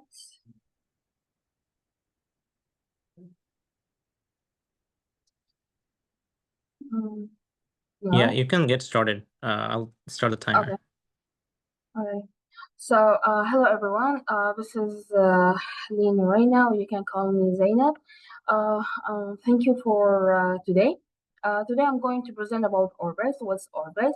So, basically, it's a digital platform um, that facilitates between import, export, logistics, and custom clearance, and also it plays B2B matchmaking between China and the Kurdistan region in Iraq. Uh, Sorry, I have a problem. Maybe I need to rejoin.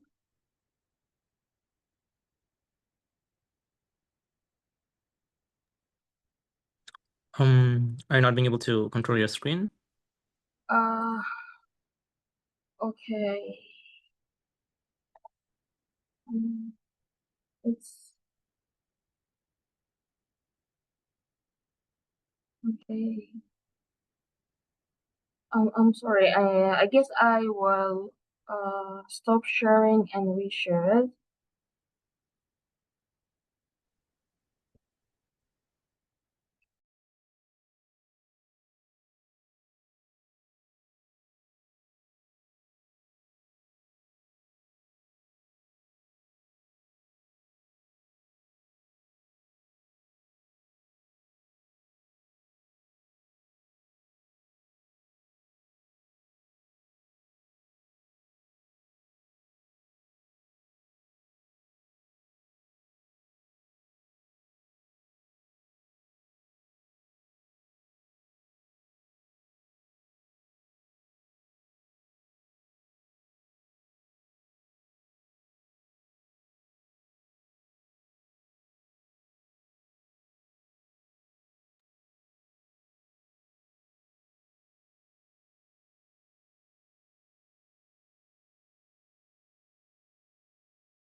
We got some internet connection issues, so let's wait for a few minutes.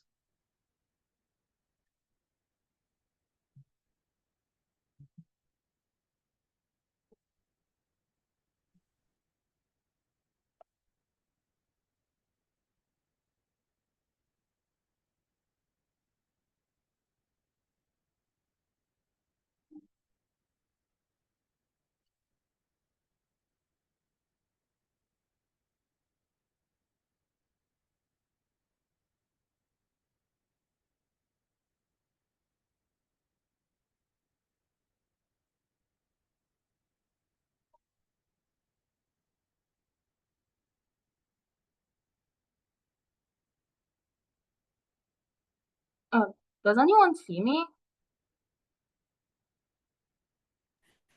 Yeah, I can see you. Okay. Okay, Lynn, can you start again? I will give you like 7 minutes as we Okay. said since the beginning. You can start Thank you. now. Sure. Thank you. Hello everyone. This is Lina Reina. I'm here today to present Orbit. What's Orbit? Basically, it's a digital platform that facilitates import-export logistics and also custom clearance. And we have also a B2B matchmaking between China and Chinese manufacturers and also the Kurdish buyers. So here's my team. My co-founder Sam couldn't join because he's traveling home today, and Shija, I guess she could not join because of some sort of problems. Basically, what challenge we have?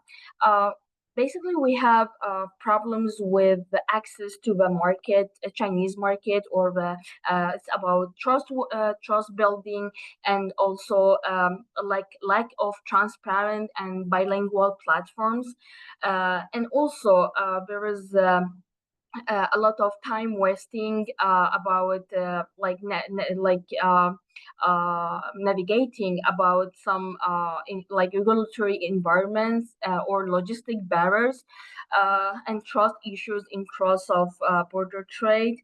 And what we came with is our platform connect verified global buyers and seller through the transparent multilingual trade, and also by leveraging digital tools, Orbex empowering original businesses to simplify international trade, build trust, and reduce costs. So also there's a billion untapped market in cross-border trade between Kurdistan region and China. So our app enables faster and safer and smarter access to it. So the current MVP that we created, we use the tools on my left, and the upcoming one that we are working on it currently, and it's taking a really time, but we hopefully we will be able to launch it by the next year first quarter. I will go with the business models. Since there's a lot of parts, I will mention two of them, which are very important: who has our money and how Orbis make money. So basically, our targets will be import exporters, investors, and manufacturers, and logistic and supply chain players. And on the other hand, how we will make money. So basically, we can depend on subscriptions, commissions, consulting service, advertisement, and even delegation coordination and affiliate programs. And also, we will have a value proposition. Who will pay it? The the SMEs that they are wanting to do this business, they will definitely, and also the manufacturers. There's a lot of manufacturers, especially in EU. They really want to enter the market.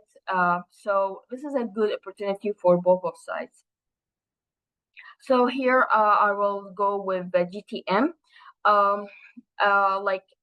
The first target segments, we have a primary segment like SMEs, the small and middle businesses, and the secondary segments, we have a chamber of commerce, trade association, government, experts. And here we have also like value proposition, customer acquisition, also the key marketing activities that we plan to do. Here we have the metrics of success. probably like monthly active users. It will be between like 5,000 in 6 months, and also a B2B match completed. It will be 1,000 in a first year. Converse rate, it's like between 12 to 18% from leads. Customer relations rate, it will be plus 70%, and average revenue per user, we go with the minimum, it's like 300, and we go up. And also this is the time phases that we are going or like stick to it. And also the competitive, I made my research. So our direct competitors will be Alibaba, made in China, TradeKey, Global. So with I mentioned their strength and weaknesses, and depending on these points, we are making ourselves more unique and more different. And this is our indirect competitors like freelance agents, local chamber of commerce, logistics, and social media brokers. But what make us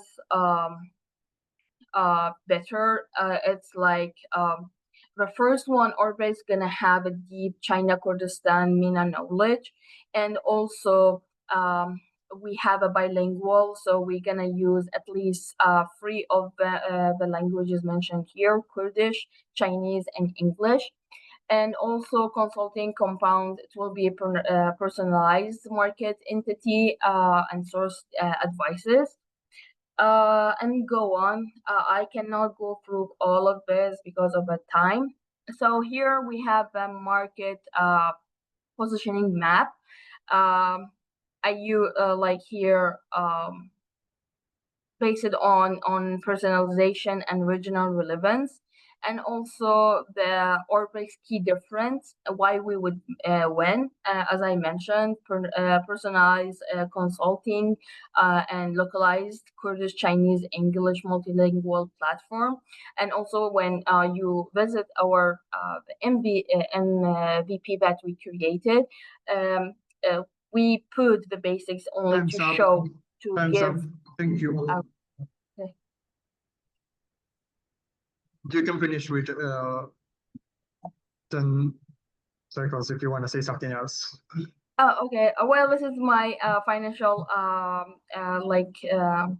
the projections. I broke it to 2 parts: revenue and the customer pricing. And under customer pricing, we have the key cost drivers, and also we have profit projections and key metrics.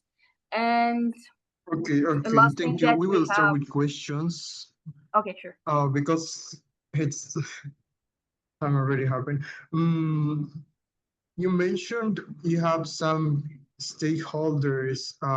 What is the stage of collaboration with them? Like, do you have any investors or any specific stakeholders that already want to collaborate with your project?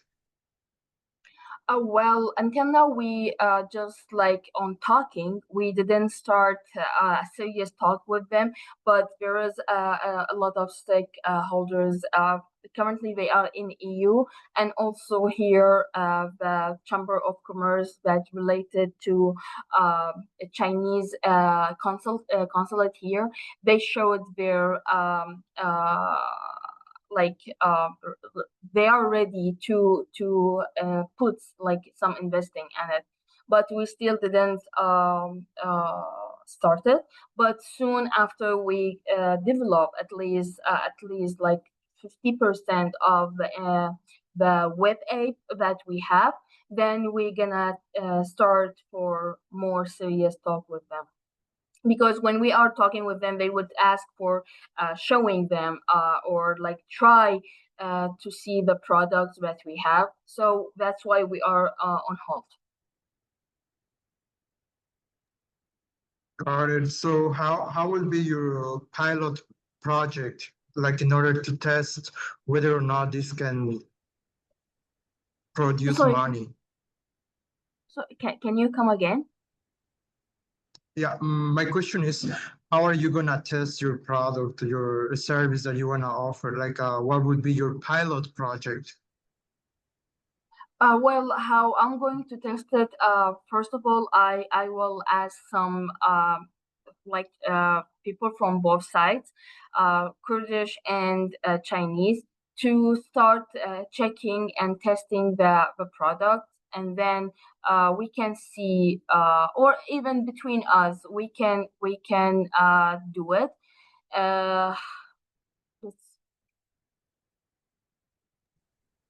Okay, Trevor, I don't know if you have any question you wanna ask. No, for now, I don't have any questions because I kind of like missed some part of the presentation because of the internet connection. But yeah, because of the time, we will also move to the next speech. Thank you, Thank you. Lena, Thank you so for much. your presentation. So one more key thing, we had a team called Medifly, but they couldn't submit in the right time, and also they couldn't join the presentation, so they were disqualified. So Team Medify is disqualified. So we're going to move into the team that couldn't present already, which is Layla, One World. So I'll probably share the screen for Layla so that she can present. Okay, Layla, you can open your mic and probably start presenting. And if you need any cue, like you can ask me to go to the next slide. Okay. Hello, everyone. My name is Leila, and I'm going to be presenting to you about my startup, One World, empowering talent, opportunities for growth. I did my master's in Tsinghua and I graduated. Next slide. Our mission statement is to, our vision statement is to become the leading platform that ensures every student from every background has an equal chance at accessing and succeeding in higher education around the world. Next slide, please. The problem that we are trying to solve is that today, millions of brilliant students are blocked from higher education, not because of lack of talent, but due to the three major barriers. Firstly, access and awareness, which means that opportunities are scattered and hard to find. Secondly, application support. Students often don't know how to apply properly. And then the third one, inclusion and equity, which includes language, cost, and other lack of digital tools to help them in need of the system. Slide 4. And our solution at One World is that we want to bring an inclusive, centralized platform that solves all these problems. We connect students to global scholarships and degree programs, offering step-by-step application guidelines and matching them with mentors who have walked through the same path, all in a mobile, multilingual environment. Next slide. The magic and tools or methods is that our scholarship discovery engine filters and curates real opportunities. Also, our mentorship system connects students to peer and alumni. And we also have AI-powered tools that help with resume building, SOP, and matching to the opportunities that are available in the system. Next slide. Our value proposition is that our value lies in being an end-to-end solution. We are not just a scholarship board, we are a pathfinder, and we empower students through accurate data, human support, and accessible tech. Next slide. Our target, okay, this is the sign-in page of our app, and then the main page is the second one, which has those three features. And then our Okay, audience. I can probably share the screen or I can maybe send the link for our users to test it out maybe.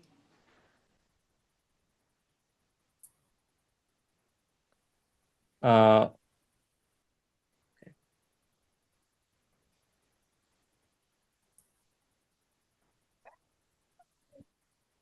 Okay, I'll share my screen so that everyone can see your platform, and maybe you can just tell them.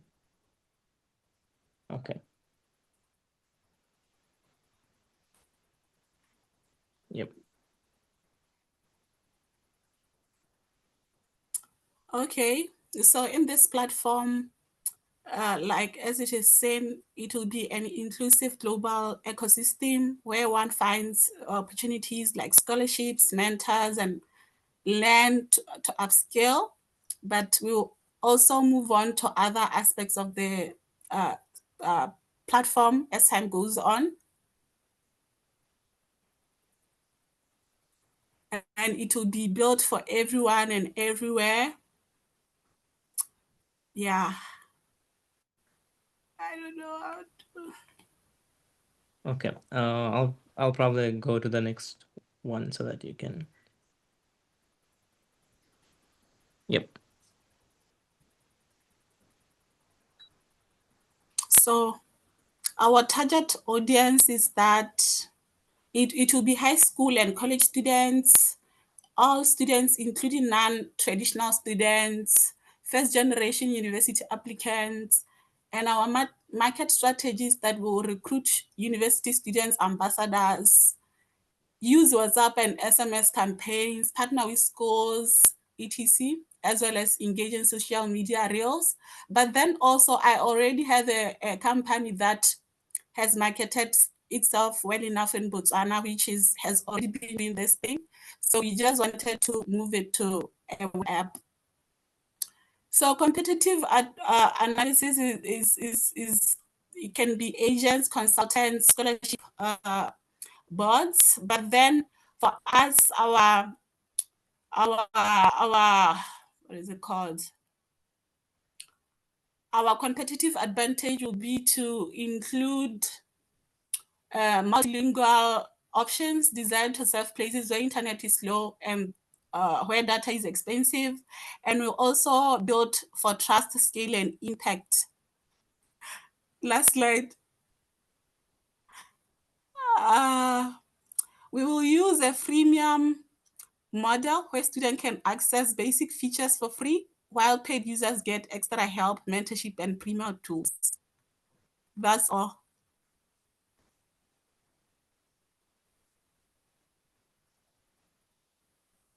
Okay. Thank you, Leila, for sharing. Now we can move into questions. You're also under the time, so that's a good thing. So Gustavo or Abdul, you guys can go first with the questions.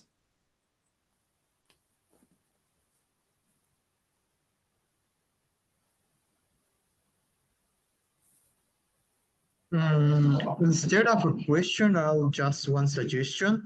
Like when you are focusing on your customer, when you say everywhere, everyone, I would recommend you to focus on one specific, like target your customer, your client. Like if you talk about very general, it's kind of like no one starts like eating the whole cake. First start with small and then you grow it. Okay, I was thinking of starting with Africa students because that's where I already have the market at.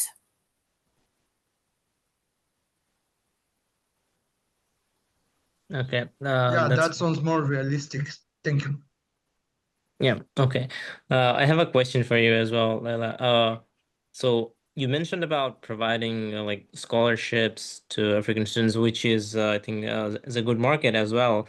Do you have any like competitors, like well-known competitors who has been probably trying to also do the same thing? Because yeah, internationally, in the US and a lot of other countries, they have like different platforms where students can go and try to find scholarships. So you're targeting into the African markets. So do you know any other competitors who has been running their businesses there in this category? Okay, I will speak in terms of my country. In my country, I'm the leading already existing company that has helped students get scholarships across the world. Whether it is in Japan, we have customers in Japan South Korea, USA, UK, China, Thailand, Indonesia, just all over the world. So I was still yet to find ways in which I can expand it to other countries or Southern Africa or the whole of Africa as a region. Okay, that's great. So you mentioned that you are in the leading platform in your country, right? So so I think already you have a good advantage from there on. So how are you planning to go to the market right now? Because how are you planning to get more customers? And maybe you mentioned about database of universities. Did you guys made that database by yourself, or you were collecting it from the internet, or do you have a process for that? Our database is from two streams. We make it ourselves, and also we get to get it from social media platforms, or when embassies are uploading scholarships, we get to have that particular database for all the scholarships. It is not only scholarships, we also do HR stuff, assignment, help, and all the like. Okay. English exam assistance. Okay, I see. Yeah, I think that's it from my side. Thank you again, Leila, for presenting. And yeah, there were some technical difficulties, which always happens when you are arranging something online.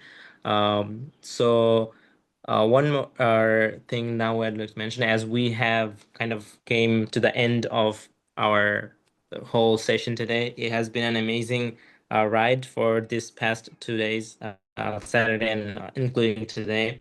And a lot of you guys, I think most of you have made a lot of hard work, which I can see because it was online if it was in person. But in person, there were some people I saw and I got to know from the people who were there how hard they work. But I would like to thank everyone who joined online and in person to make this possible. And successfully, we were able to make SGA AI Hackathon possible.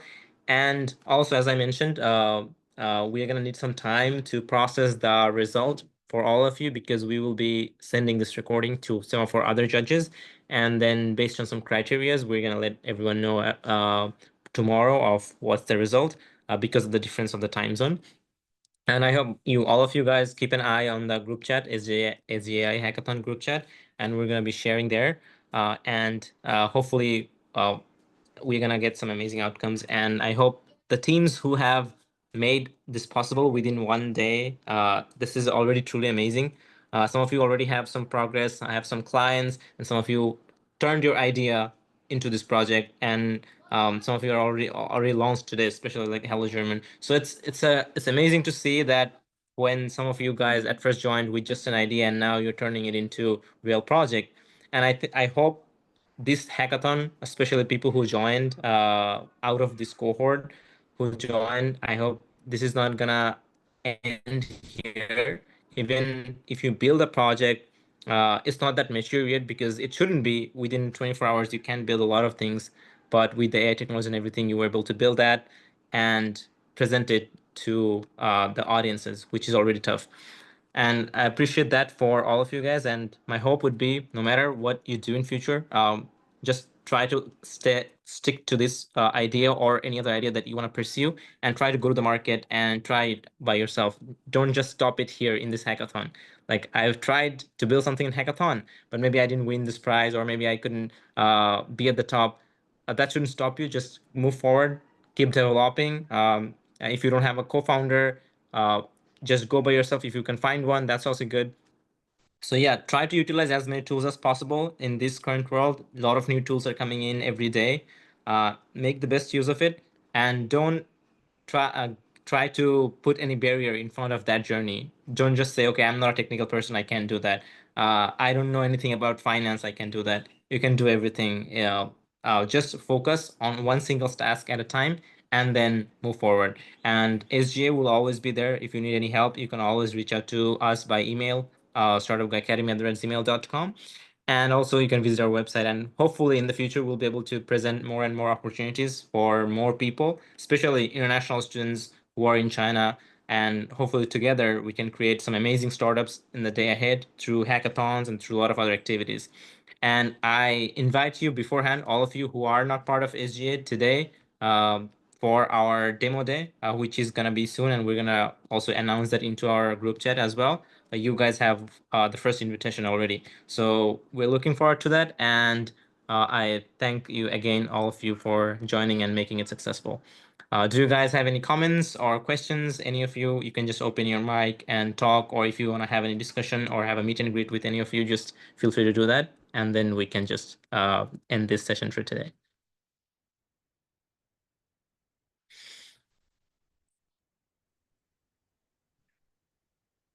Maybe I just say a few words. Yeah, sure. Sure, Chris. Yeah, I think nothing special, but I think the hackathon is gave us a kick to really start now, and we are super excited now, our team, and yeah, now finally we go live. So it's not just sleeping in the background, it's now really showing its face, and that's why also a big thank you to you and your suggestions. Yeah, my pleasure. No, it wouldn't have been possible for you guys. You guys had the intention. I was just pushing you. That was my role. I was just pushing you like, hey, just do it, do it, do it. But I hope that as you guys are gonna launch it from today, share it with our all the other members as well. Maybe we can be your initial user as well. So just feel free to use that. We are a community, and this community is gonna grow further and further. So thank you for staying with us again, and thank you, Chris, and all of our participants for joining the hackathon. We look forward to see you again for any other events or for any other occasions, and and hope for the best of your future projects. Thank you. Thank you so much. Yeah, thank you. We can finish here, and after the result, I will let you know, all of you, in the group chat. Thank you.